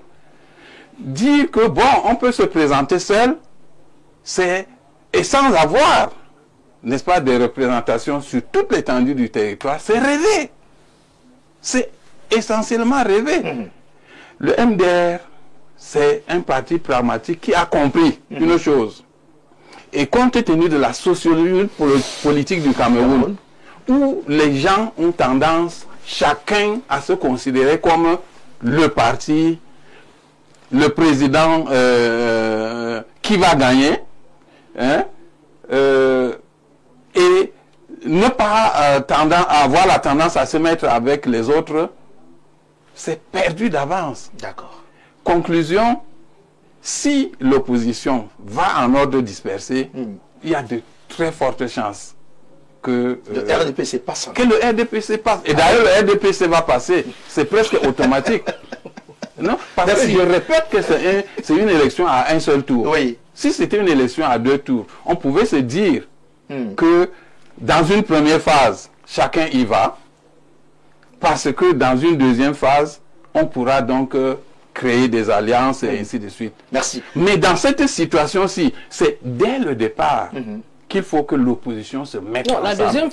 La deuxième phase existe. Et non, c'est important vraiment. Vous savez que les téléspectateurs nous écoutent. Il y a les jeunes, les étudiants, les élèves. Vous devez rappeler que les téléspectateurs nous écoutent. C'est juste pour que vous m'accordiez il fallait donc passer par autre chose. Merci, merci. J'ai dit ceci. Ce soir, hein? La deuxième phase n'existe que si le candidat a moins de 50%, même quand c'est à 2 tours. La seule fois où le président a eu un score inférieur à 50%, c'était en 92. Mais depuis, le président Paul-Biya gagne à plus de 70%. Donc, même si nous étions à 2 tours, le deuxième tour n'allait même pas exister, il serait inexistant. Donc ce n'est pas un argument qu'il faut mettre sur la table, parce que le président a toujours de toute façon eu la majorité absolue. D'accord. Sinon, moi je reviens sur la prise de parole de Jack Bara pour parler de ce message qui semble justement s'aligner sur cette intervention. Bonsoir à vous. Au moment où le RDPC renforce sa coalition, bien que favori, l'opposition se déchire à travers les sons discordants. Tous sont égoïstes et individualistes. C'est Nadji à Garoua. Uro Talaka. C'est vous qui pouvez encore me dire ce que ça veut dire, Uro Taraka? Moi, je n'en sais rien. D'accord. C'est bonne émission. Je ne sais pas en quelle langue. On suppose que c'est bonne émission. Ok. Voilà. Alors, quand il le dit, il dit, pour vous qui pensiez que aller à l'élection présidentielle actuelle en solitaire serait être bon rêveur. Vous êtes dans la liste de ceux qui pensent que seul on peut faire l'affaire. Nous soutenons que c'est possible. Oui. Même seul c'est possible. Sauf que nous mettons les batteries, nous mettons toutes nos énergies en marche pour qu'une coalition et une vraie se mettent sur pied. Mais avant d'arriver dans le fond, je tenais à souligner une contre-vérité qui a été dite par mon vis-à-vis, M. Dr. Mbok, que l'invitation à Fumban qui a été adressée au président du PCRN n'était pas en qualité de président, de candidat à la présidence pour la course au fauteuil, mais plutôt un candidat à la candidature. Et nous parlons tout à l'heure de respect. Quand vous invitez... La candidature. Oui. Le biais mon président l'a si bien expliqué sur un plateau dans cette chaîne. Vous avez pris le soin d'inviter notre président comme candidat à la candidature. Simplement parce qu'il était encore effectivement à la Cour constitutionnelle. Mais vous voyez, il y a un problème de respect. Vraiment, prendre quelqu'un qui a sacrifié sa vie, parce que sous d'autres cieux, M. Léby serait un label, parce que nous avons vu à travers lui un jeune qui s'est construit à partir de rien. Il a fait rêver des jeunes, il a fait un profil politique qui est exemplaire. Parce que si aujourd'hui, M. Bello, M. Chiroma, M. Cabral, on peut citer ces trois noms, on sait d'où viennent les deux autres, mais on se demande d'où sort M. Cabral. Simplement parce que il s'est construit à la sueur de son sang. Il a tout risqué. Et ça, il faut le saluer. Avoir dans ce type de profil, arriver à une veille d'élection aussi décisive comme celle de 2025, l'inviter avec aussi autant de légèreté. Ah bon? Franchement, il y a anguille sous roche. Vraiment, il faudra qu'on se respecte. Et nous souhaitons nous respecter. Pour répondre à votre question, nous disons, au PCRN, nous sommes prêts pour toute forme de coalition sérieuse, fondée sur des actions, la coalition d'action. D'ailleurs, notre slogan parle assez, réussir ensemble. Nous souhaitons réussir avec toutes les forces émergentes, toutes les forces présentes sur le terrain.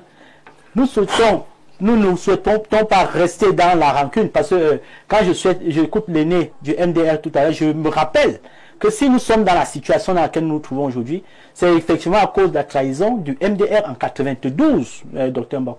En 92, à l'élection législative, l'opposition a raflé 88 sièges de députés, et le MDR avec 4 sièges. Si le MDR nous donnait à cette opposition, parce que c'est vrai, Bello nous avait pas aussi aidé à ce moment-là, mais si le MDR seul nous donnait ces 4 sièges, voilà, ces 6 sièges, on sera à 94, et c'est l'opposition qui devait construire le gouvernement. C'était majoritaire, il faut dire la vérité. Non, elle n'était pas l'opposition en général.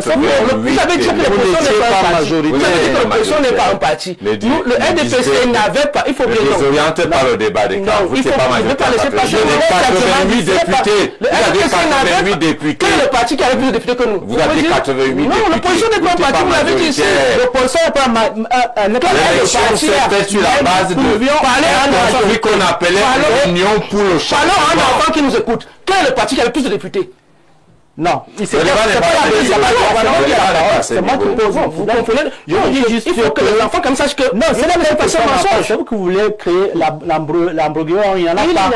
J'ai dit, l'opposition avait l'ultime chance. L'opposition n'est pas un parti, mais l'opposition avait l'ultime chance. Parce que vous avez dit ici tout à l'heure sur ce plateau, en 92, effectivement, c'est seulement en 92 que le président Paul Biya n'a pas atteint 50%. Exactement. Et justement, avec ces 36%, à l'élection locale encore, il n'a pas pu faire 50%.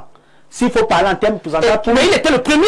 Non, écoutez, c'est moi qui mène le temps que vous perdez pour vous confondre dans les pourcentages et les années électorales sera réduit dans votre prochaine prise de parole. Sauf que nous essayons de faire comprendre quelque chose. On n'essaie pas, on fait comprendre ce qu'on voilà, nous faisons comprendre aux Camerounais que l'opposition a souvent eu la chance de s'imposer dans la scène politique, et l'opposition cette année encore a encore cette autre chance, mais nous comptons sur ces Camerounais sérieux, parce que même en 92 monsieur Bello n'était pas dans la coalition, mais avait pas mal de députés, n'était pas dans l'UPC, l'Union pour le changement, mais l'Union pour le changement a fait un score mémorable.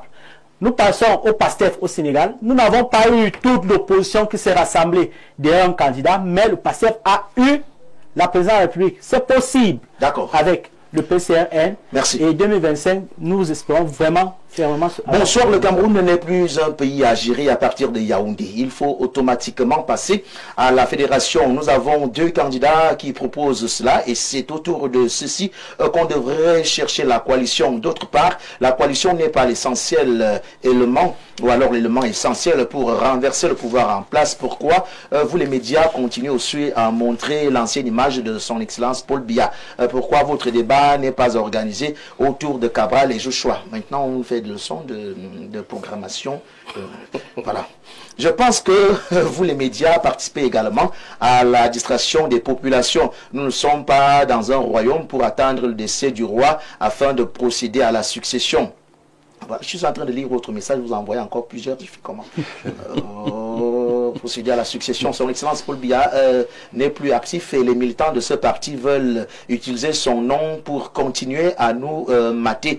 C'est vous, en tant que quatrième pouvoir, de demander à voir le président pourquoi ne pas organiser des débats autour de cela. Vraiment, soyons sérieux. C'est Guillaume de Djoum qui pense qu'il est plus sérieux que nous. Mais restons dans notre sériosité et pour vous poser la question. S'il vous plaît, j'ai été... Vous n'allez pas réagir sur toutes les indexations sur ce plateau. Non, mais là, c'est très sérieux. Tout est sérieux depuis qu'on a commencé. Rien n'est à négliger. Je n'ai pas là pour blaguer. Alors, je voudrais dire, je voudrais revenir sur un aspect. Vous avez suivi votre voisin le plus immédiat dire tout à l'heure que Cabral, lui, n'est pas allé, le président Cabral n'est pas allé à... C'était à Fumban. Parce qu'on n'a pas déroulé le tapis rouge. Non. Vraiment, Jean-Bruno, si vous... Je pose mes questions. On n'a pas respecté, c'est mieux. On n'a pas respecté. Mais dérouler le tapis rouge, c'est comme le vénérer. Respecter et vénérer, c'est deux choses. Est-ce que vous pouvez vous réécouter quand vous serez à la maison? Non, je pense même. Justement, dans ce que vous avez dit, quand vous serez à la maison, vous allez vous réécouter. J'ai juste fait que réduire tous les mots pour parler du tapis rouge. Et je me suis adressé pas à vous, mais plutôt à Joseph. La question n'est pas terminée. La question, est-ce que ce n'est pas jusqu'ici, alors, le véritable problème qu'on a? Parce qu'on peut bien comprendre que on a eu le temps de faire tout le Cameroun, on a envoyé des émissaires à gauche et à droite, mais quand on doit se positionner comme un leader, le leader n'est pas forcément celui-là qui sera devant, mais qui peut conduire le bateau, même si on est derrière. D'ailleurs, le capitaine, ce n'est pas lui qui est au niveau de la manette, mais qui peut quand même apporter un plus dans le processus et faire à ce que le bateau atteigne la rive. Jean-Bruno, je voudrais dire, depuis la cession de l'autonomie interne du Cameroun en 1958 jusqu'à ce jour, la mentalité des comportements sociopolitiques n'ont pas changé chez nous. Pas vraiment. On est toujours dans ces petits calculs individualistes, égoïstes et des repositionnements et des trahisons, des contre-coups.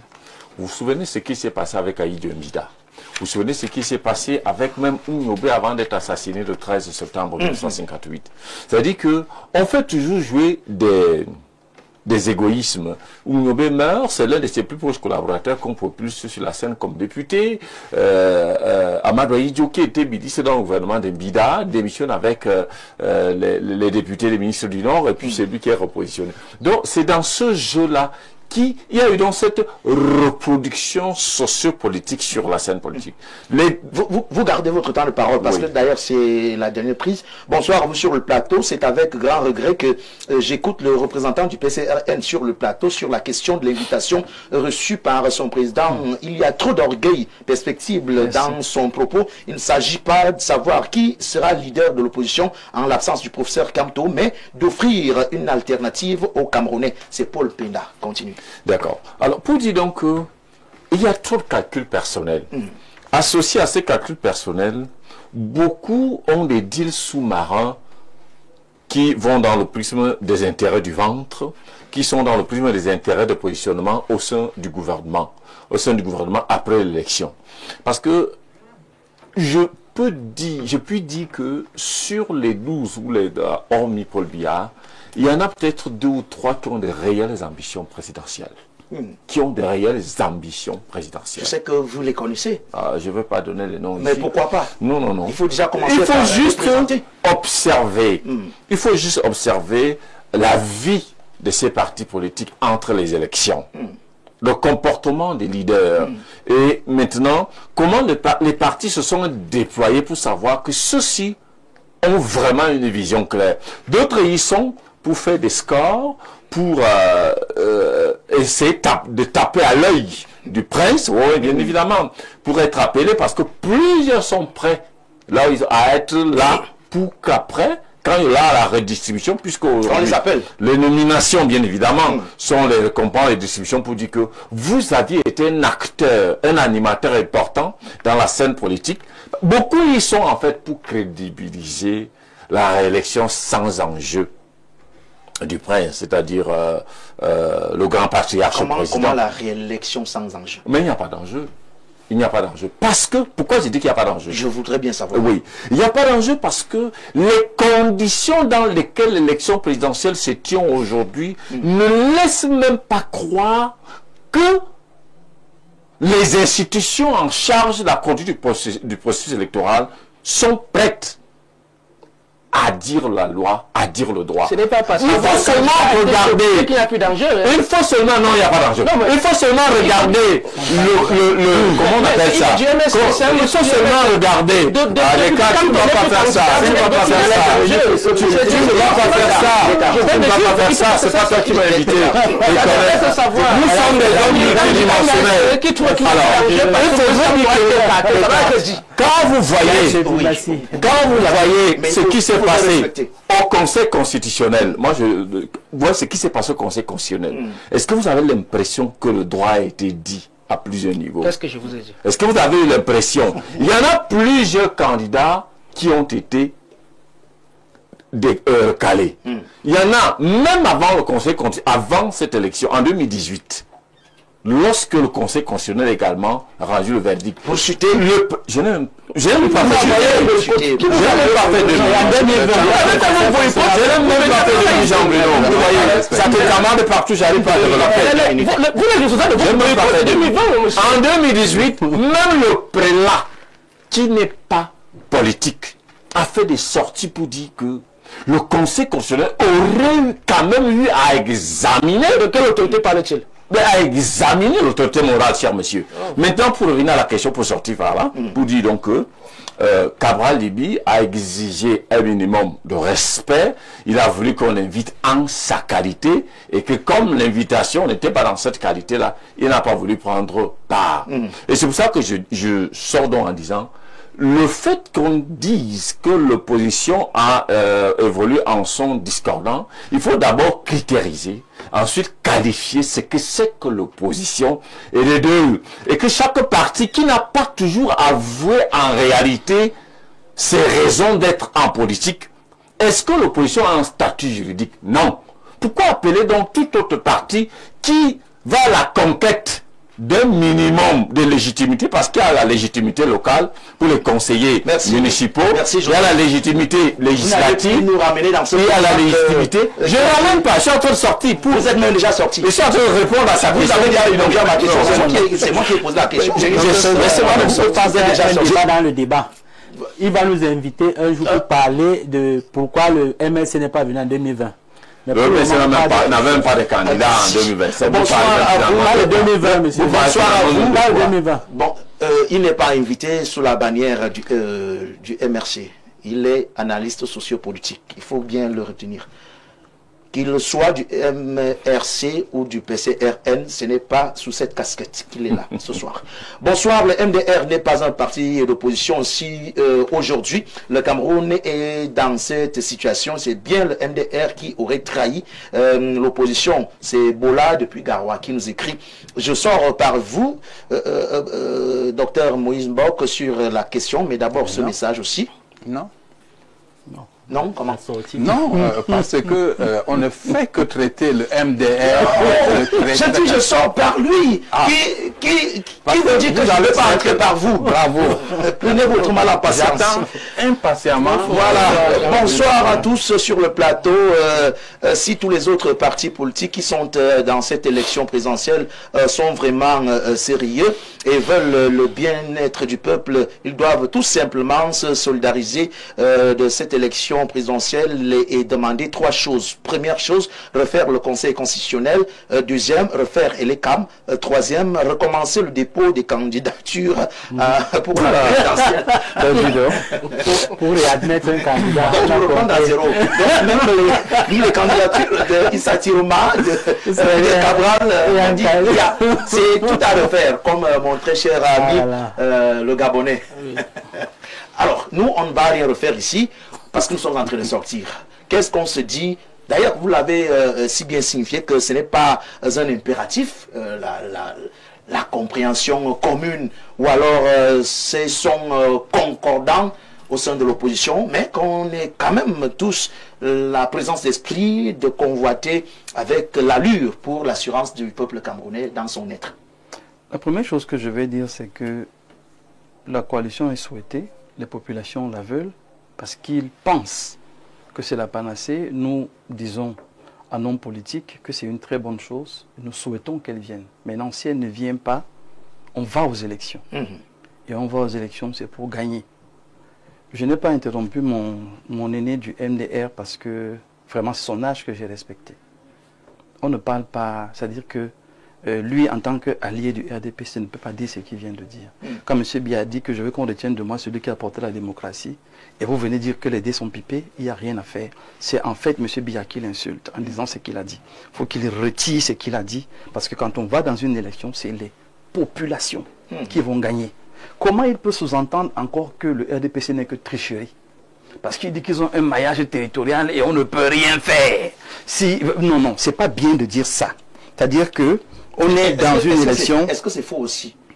Non, mais c'est pour ça qu'il dit que c'est pas bien de dire ça. Parce que ce que nous devons dire, j'ai vraiment pris mon temps avant de le dire, mais je suis obligé de le dire. Parce qu'on donne l'impression que ceux qui sont en face du RDPC sont des gens qui se croisent les doigts à longueur de journée, mettent les doigts dans le nez et ne remarquent pas quelles ont été constamment les failles qui ont mis l'opposition en difficulté. On a commencé par les scrutateurs. Tous les partis en face sont d'accord que nous devons fonctionner de manière homogène, de manière à couvrir les 33 000 bureaux de l'ECAM. Et ils vont vous êtes unanime. Tous. D'accord. Tous. Encore faudrait-il même que on n'a pas besoin de couvrir les bureaux de vote quand les institutions en charge d'organiser les élections font du travail. Nous ne sommes pas à ce niveau. Merci. Ça, dans la refonte de la nation, parce qu'au FSNC, nous on a pensé à faire des états généraux, faire une refondation totale et puis repartir. Mais pour le moment, on a les scrutateurs qui vont être actifs sur le terrain. Deuxièmement, on a un travail de sensibilisation à faire. C'est vous les populations qui votez. Ce n'est pas le maillage territorial. C'est vous qui votez. Et vous devez prendre vos responsabilités.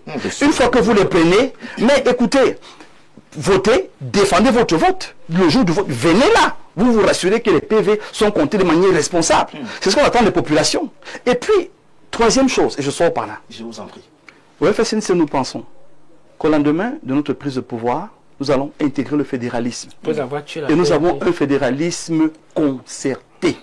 C'est à ça que nous allons. Vous savez, nous sommes dans un pays sérieux, avec des gens sérieux. Quand on vient sur un débat télévisé, moi je vais vous dire, le RDPC a cette manie de vouloir toujours jeter un pavé dans la mare et vous sortir de vos gonds, de vos sujets. Sachez rester droit dans vos pompes. Les onomatopées, le cri, le rire, les sensations de mépris, ne suivez pas ça. Nous voulons le bien des Camerounais et c'est là que nous partons. Merci. Dernière chose qui est importante. Oui, on n'a pas l'invitation à Fumban, je demande pardon pour ça. L'invitation à Fumban était adressée à tous les candidats, au même titre. Et le FSNC était aussi au Conseil constitutionnel. On était au contentieux. Non, mais on était candidat à la candidature. Attendez. La majorité des partis étaient invités. C'est une chose qu'il faut que l'opposition évite de mettre sur la table. Quand il y a un problème, nous pouvons nous parler en interne. Parce qu'à Fumban aussi, on a créé un cadre de concertation. Et une des choses qui a été dite, c'est qu'il faut que sur les plateaux, on évite de se parler comme ça. Je le dis ici à Mondo Vision. C'est nous qui donnons l'impression que nous ne sommes pas sérieux. C'est nous qui donnons cette fausse impression. Et pourtant, ce n'est pas vrai. Nous respectons le PCRN. Et je sais que c'est vice-versa. Il ne faut donc pas qu'on vienne sur des plateaux, on a des sujets comme celui-là, et on donne l'impression que nous, on a manqué de respect aux autres. Non, ne faisons pas ça. Montrons à ces Camerounais que nous voulons vraiment leur bien et nous allons dans le sens de construire cette nation. Merci. Bonsoir à tous sur le plateau. Le représentant du PCRN semble ne pas avoir relayé fidèlement la position du président. Ce dernier avait expliqué avoir pris connaissance de la première invitation trop tardivement, ne pouvant y répondre en raison de son engagement au Conseil constitutionnel. À la suite de la seconde invitation qui faisait suite à la première, il a précisé ne pas avoir à rejoindre un train déjà en marche et a plutôt sollicité un rendez-vous afin d'être mis à jour sur l'évolution l'interruption des échanges. À ce jour, les tractations restent en cours. Et c'est une belle attitude. C'est un téléspectateur. C'est la bonne Bien, information. Christopher. Ça, c'est la bonne information. Et c'est une belle attitude. Mais le représentant du PCN est là, on va pas... Non, il a complété l'information. Il a complété l'information. C'est que Il n'a pas complété. Je tiens ici la parole de mon président du parti et le responsable.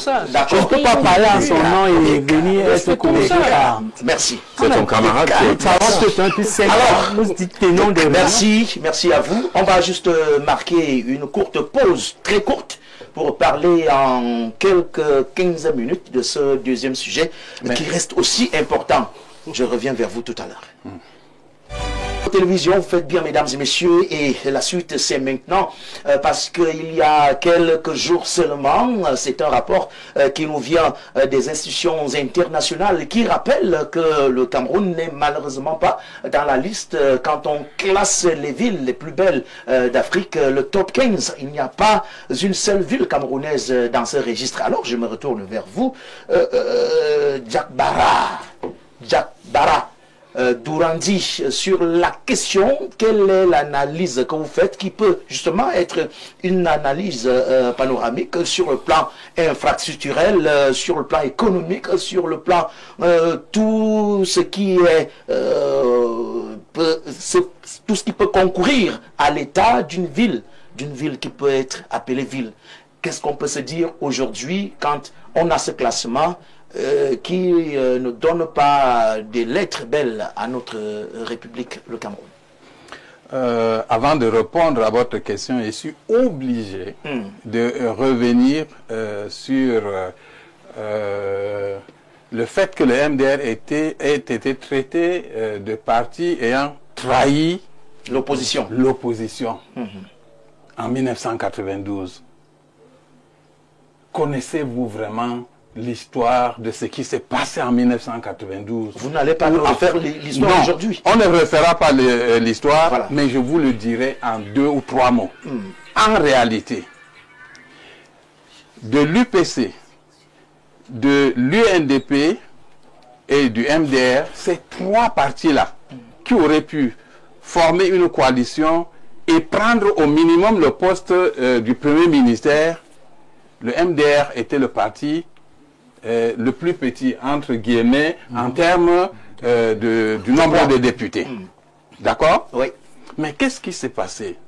Il s'est passé que le MDR avait été traité de tout petits partis et qui ne méritait pas avoir autant que les autres. C'est-à-dire, l'UNDP, du haut de ses 68 députés, ou je ne sais pas combien, estimait que il fallait qu'il ait plus que les autres.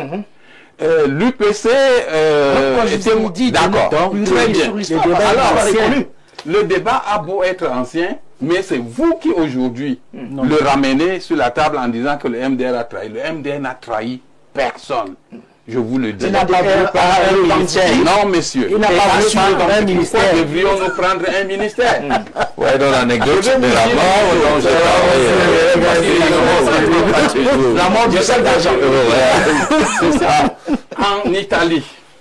En Italie, c'est le plus petit parti qui a le poste de président de la République, même si c'est honorifique. Nous sommes en Afrique. Non, nous avons beau être en Afrique, mais c'est un problème de rapport de force, même si c'est du moment. Merci. En ce moment-là, nous avions 6 députés, nous étions petits, mais nous pouvions décider. Nous ne pouvions pas accepter d'être humiliés et nous avons dit niet. Si c'est comme ça, si c'est comme ça, tout le monde perd. Non, pas tout le monde perd. Parce que regardez, en réalité, ceux qui ont trahi le Cameroun en ce moment-là, c'est l'UNDP et l'UPC. Pourquoi? Parce que malgré le fait que le MDR ait accepté d'aller vers eux, vers le président Paul Biya à l'époque, qui était en difficulté, si vraiment ces partis-là voulaient prétendre être réellement de l'opposition et continuer à être de l'opposition, pourquoi sont-ils allés au gouvernement après?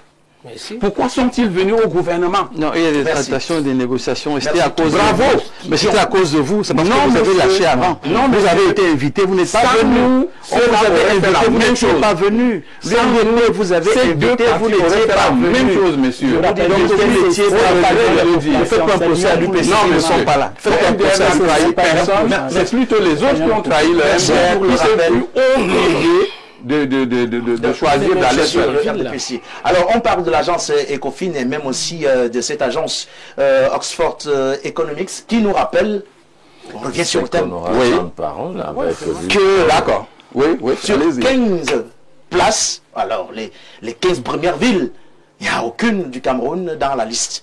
Qu'est-ce qu'on se dit quand on est au MDR allié au RDPC?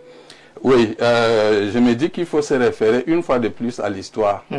Parce qu'en réalité, dans les années 70, le problème s'était déjà posé. Et ça, parce qu'on essayait de faire une comparaison entre le développement des villes au Cameroun et en Côte d'Ivoire. L'idée à l'époque, c'était que comment ça se fait que la Côte d'Ivoire ait Abidjan comme capitale avec des gratte-ciel, de très belles rues, et ainsi de suite.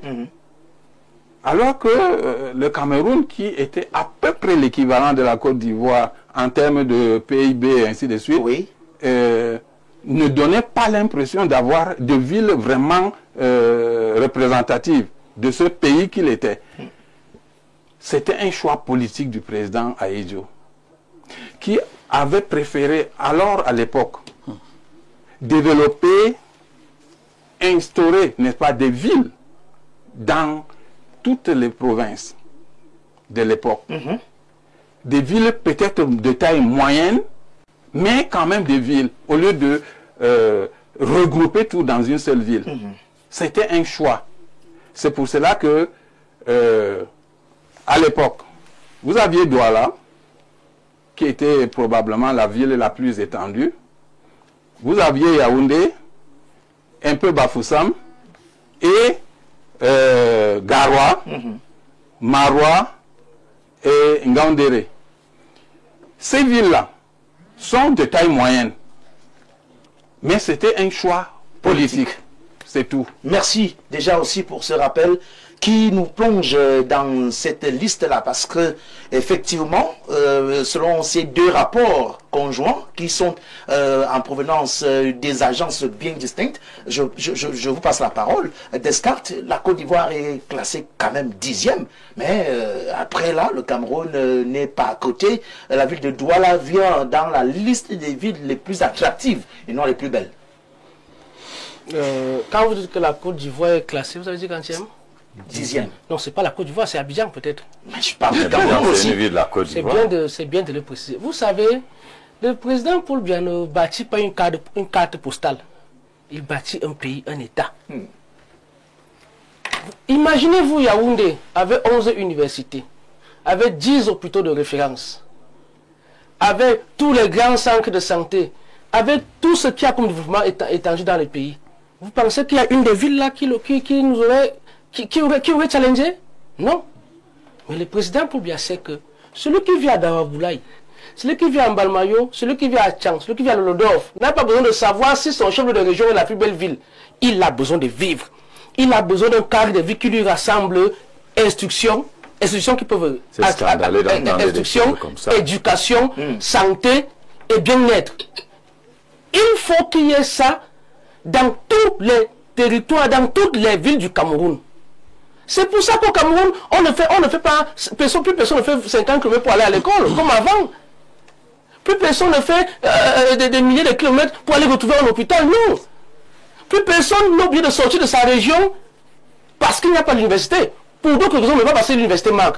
Plus personne n'est obligé de sortir. Quand tu as le bac aujourd'hui à Ebolo, à Tchaou, tu as besoin de venir à Ebolo pour continuer l'université. C'est ça, on appelle développer un pays et non bâtir des cartes postales. Vous savez, j'ai du respect pour les autres États. C'est pour ça que je vais éviter de parler d'eux, mais personne ne dira que tout le gouvernement ivoirien vit tous à Abidjan. Personne n'est à la capitale. Tenons-vous, la capitale c'est Yamoussoukro. La plus grande, le plus beau lieu de Yamoussoukro, c'est la basilique. C'est ça le choix politique que vous voulez qu'on imite? Jean-Bruno, est-ce que vous avez visité Kigali? Vous connaissez les sommes, les entrées que Kigali fait seulement en tant que plus belle ville pour le Rwanda? Vous avez visité Tunis, vous avez visité Marrakech, vous parlez des cartes. Il y a Kribé, il y a même une idée. Écoutez, tapez Google, regardez Kigali. Le PIB du Rwanda, Kigali, contribue au moins dans le tourisme, après le 25%. Vous racontez même quoi aux gens? Vous racontez quoi? Vous parlez d'université, des hôpitaux. Il y a quel plateau technique dans les hôpitaux? Arrêtez ça. Aucun de ces pays. Arrêtez ça. Il parle des pays appartiennent à 80% aux firmes françaises. Ces pays, et c'est la Côte d'Ivoire, le Rwandais, tout que vous là, tiennent l'économie. Quoi? Le Cameroun est au Camerounais. Vous n'allez pas prendre des contre exemples et vous citer un modèle. Je peux dire qu'au Cameroun, je peux citer 20 villes sans chef de région. J'ai pas de Mbamayo, j'ai pas de Kribi, j'ai pas de Limbe, j'ai pas de Tchang. Les gens y vivent en paix sans avoir besoin d'atteindre même le chef de leur région. Vous me prenez un classement de je ne sais quoi. On n'a pas besoin de ça. Paul Biya n'est pas un président du buzz. Paul Biya ne construit pas des cartes postales, il bâtit un État. Il faut que celui qui a le DOF puisse aller à l'école, il puisse se soigner, il puisse se nourrir, sans savoir s'il y a une de la plus belle ville ou pas. C'est ça la vision du président de la République. Et vous verrez, c'est fait comme ça dans chaque domaine. Chaque domaine que vous pouvez prendre social, santé, éducation et autres. Vous connaissez les critères que ces agences ont utilisés pour classer les villes en tant que plus belles? Ils classent les villes pour bien classer une ville plus belle, il y en a un certain nombre de villes. Il y a la gestion et il y a les voies de circulation. Il y a l'éclairage. Vous racontez, mais finalement, est-ce que vous merci Descartes. Je dis merci que vous ne nous donnerez pas assez de temps. D'ailleurs, il est très imparti pour mieux commenter sur l'actualité en question. L'actualité, moi je dis des choses qui ne tiennent pas. Vous aurez le temps de le corriger si ce qu'il a dit n'est pas ce qui vous convient. Ça sera quoi que ça me convient, s'il y a des normes, c'est pas une question de convenance. Il y a des normes internationales quand même quand on fait des déplacements d'une ville plus belle. Il y a des normes, il y a les normes. Il y a des indices. Il indice de quoi? Oui, Joseph. Qui vous a dit qu'on va avoir la ville plus belle? Qui vous a dit que nous sommes intéressés à ce classement? Nous voulons bâtir un grand pays, pas des petites villes. Nous sommes en train de bâtir un pays tous ensemble. Mais alors, on a quand même envie de revenir sur le jet de Dourandi, qui nous a rappelé qu'en 70, c'était une politique présidentielle de son excellence Amadou Ahidjo, qui a dit qu'il fallait diversifier ou alors nationaliser le développement du Cameroun. Et peut-être c'est cette politique qui est restée aujourd'hui, mais le temps nous rattrape et nous fait comprendre que aucune ville camerounaise ne figure dans le top 15 des plus belles villes en Afrique. Docteur Mbok. Nous le savons tous, chaque philosophie est mère de son temps. C'est le problème qu'on a au Cameroun, parce que quand vous entendez le porte-parole du MDR nous dire que nous sommes en train de pérenniser une position des années 80, il y a un souci si on ne se renouvelle pas, si on ne se réinvente pas. Tout à l'heure, le Nazirien parlait des critères, parce qu'il faut quand même prendre ce genre de classement en compte. Les critères sont importants. Et j'insiste, il faudrait que ceux qui nous gouvernent apprennent à écouter pour comprendre, et non pour se défendre. Nous ne sommes pas, on n'a pas deux Cameroun. La meilleure école. On n'a pas deux Cameroun, on a un seul Cameroun. Et quand nous parlons de ce pays, il ne faut pas nous voir comme des ennemis de cette nation. C'est que nous savons que nous méritons tellement mieux et qu'on peut tellement mieux faire les choses. Mais si vous allez dans le mur et qu'on ne vous dit pas que ce n'est pas bien le choix que vous avez fait, il y a un sérieux problème. On commence par l'urbanisation, le premier critère. Pour classer une ville, comment est-ce qu'elle est tracée? Comment est-ce qu'elle est organisée? Est-ce qu'on a besoin d'être né en 1990 ou 2000 pour comprendre qu'il faut tracer une ville? On fait tout au hasard, on fait tout vraiment au bonheur, la chance, et on est surpris des situations difficiles que nous vivons. Un, il y a l'urbanisation. Deux, il y a la propriété. Même si on veut bâtir toutes les 10 régions, tous les chefs-lieux doivent être excellents, ça doit être sans poubelle, non? Il faut qu'il y ait des routes, non? C'est-à-dire qu'il ne faut pas dire des choses aux gens. Les Camerounais vivent dans ces quartiers. Les Camerounais vivent dans ces conditions. Quand vous dites qu'il y a des écoles partout, mais ils sont là, ils nous suivent. Quand vous dites qu'on ne marche plus pour chercher un hôpital, ils sont là, ils nous suivent. On voit ce qui se passe sur Internet. Et c'est là que nous, on a un problème. On pense que le RDPC est grand, il est fort, il est puissant, mais il est devenu inefficace à force de ne pas écouter ce que les populations demandent. Le jour où vous allez apprendre à écouter ce que les populations demandent, vous n'allez pas venir dire aux gens qui font des classements, on parle d'urbanisation, de propreté, de culture, d'infrastructure, de facilité, de biens et de services. On parle de tourisme. Tout chef-lieu doit avoir des éléments de tourisme. Avant, il y avait des salles de cinéma. Elles sont où? Il y avait des parcs d'attractions. Dieu merci à Jiben Chimivuna qui a conçu quand même quelque chose. Depuis là, on ne voit pas grande chose. Alors, ce que je suis en train de dire... Qui existe? C'est possible ça? Ce que je suis en train de dire... Merci. Ce que je suis en train de dire, c'est que... C'est le président qui a parlé d'Abidjan, c'est pas moi. Le président Aïdjo, je pense, a vu le potentiel que nous avions, a vu les capacités que nous avions. Et la politique adossée au plan quinquennal était excellente. Doter tous les chefs-lieux d'une autonomie. C'était une très bonne politique. Mais pourquoi ça s'est arrêté? Pourquoi ça a freiné? Pourquoi ça a changé? Et c'est là qu'il faut se poser des questions. Bon, un classement comme celui-ci ne devait pas être vu comme une insulte, mais un rappel qu'attention, on est en train d'évoluer et vous évoluez dans une direction qui n'est pas forcément la bonne. Il faut donc aujourd'hui qu'on apprenne dans cette nation. Quelqu'un a parlé de vision minimum nationale, que nous appelons de tous nos voeux. Le Cameroun, c'est quoi? Le Cameroun va où? Le Cameroun veut se doter de quel type de Camerounais demain? C'est des travaux qu'il faut qu'on fasse en concertation. Si on ne se concerte pas, on viendra sur le plateau télé et certains vont se dire, comme le ministre a dit qu'il roule dans Yaoundé, il n'y a pas de trous dans la route. Certains vont se dire, mais il parle de quel Yaoundé? Est-ce qu'il y a un autre Yaoundé? Est-ce qu'il y a deux Yaoundé? Donc on n'est pas là en train de faire un procès au Cameroun. Mais on est simplement en train de dire que quand il y a un classement comme celui-là qui arrive, asseyons-nous un peu, posons-nous les bonnes questions et voyons ce qu'il y a lieu de faire. Qu'est-ce qui est mauvais de doter votre ville d'espaces de loisirs? Regardez lors des fêtes de fin d'année. Il n'y a que 2 points qui sont surabondés de population. La poste centrale et J'aime mon pays. C'est les seuls endroits. On a quoi d'autre? On aimerait avoir d'autres espaces. Merci. Qu'on ait ces espaces-là. Bonsoir au panel, bonsoir à vous, très chers frères. Hier soir, je vous disais que mieux vaut un arbre mort couché en saison des pluies qu'un arbre debout en saison des pluies, car celui qui est debout est dangereux et sa chute suite au vent est toujours très à côté. Paul Biya est un arbre mort couché qui n'est plus dangereux. Le vent et les vents de l'opposition vont entraîner des Camerounais dans un trou. J'aime le Cameroun. I love my country. C'est Franck de Bokito qui nous écrit. Votre mot, c'est vrai que je vous dis comme ça aussi simplement, il sera accordé, il reposera sur 60 secondes. Le temps est déjà complètement épuisé. La question, le classement, qui ne connaît pas la présence du Cameroun sur le top 15, pardon, des plus belles villes africaines? Rien de surprenant avec notre système nonagénaire. Tout ce que nous interpellons les Camerounais à plus de vigilance, à plus de responsabilité, de s'assurer du retrait de leur carte d'électeur afin de débarquer ce pouvoir, afin que les Camerounais puissent avoir un Cameroun nouveau, un Cameroun où les villes ne sont pas des cartes postales. Johannesburg n'est pas une carte postale, le Cap n'est pas une carte postale. Nous devons copier le bon exemple. Merci. Essayons aussi de construire ces villes au Cameroun avec cette alternative. Si votre voisin pouvait copier votre bon exemple en disant son mot de fin dans un temps réduit comme vous. Vous donnez 5 minutes à l'autre et puis tu viens de dire 30 secondes. On n'est pas venu écouter les autres, on est venu développer. Un tour en me sautant. Voilà, mais vous avez quand même... Bon, je voudrais dire, comme le temps est passé, je voudrais dire quand même une chose, c'est que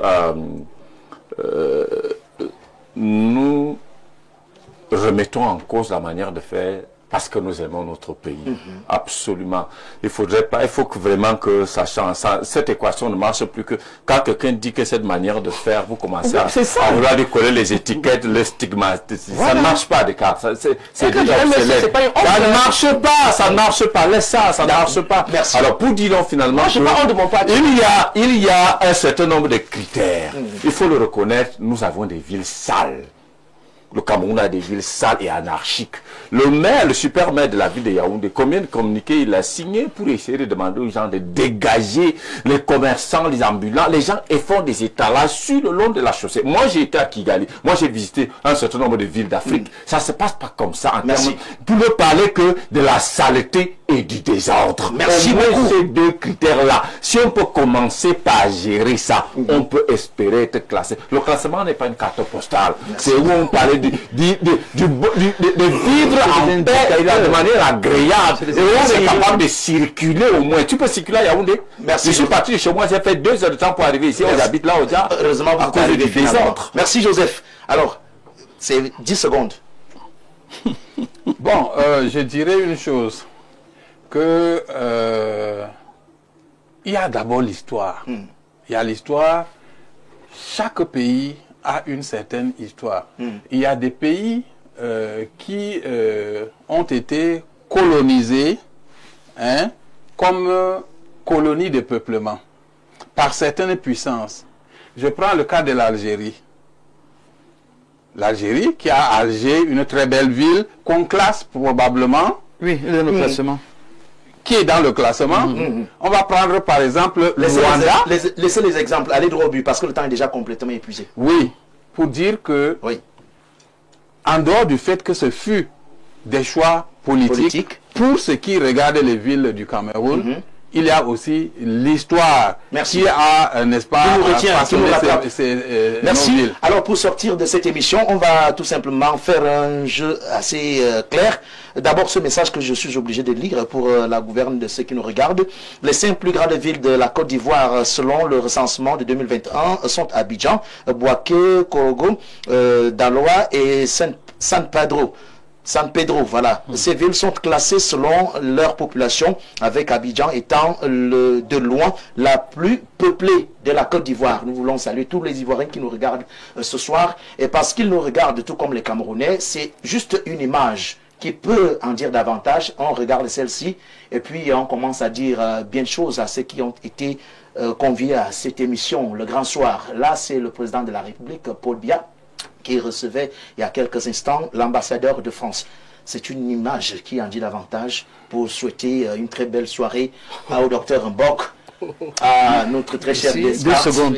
Ah, c'est terminé. Non, je ne parlais pas de ça. Je ne parlais pas de ça. Vous n'êtes même pas interdit de parler de ça, mais juste que c'est terminé. Il faut même pas de ça. Vos 2 secondes, je vous les accorde. Je voulais tirer la sonnette d'alarme sur l'attitude des Camerounais qui ne respectent plus le feu de signalisation. Merci beaucoup. C'est très dangereux. C'est hyper dangereux.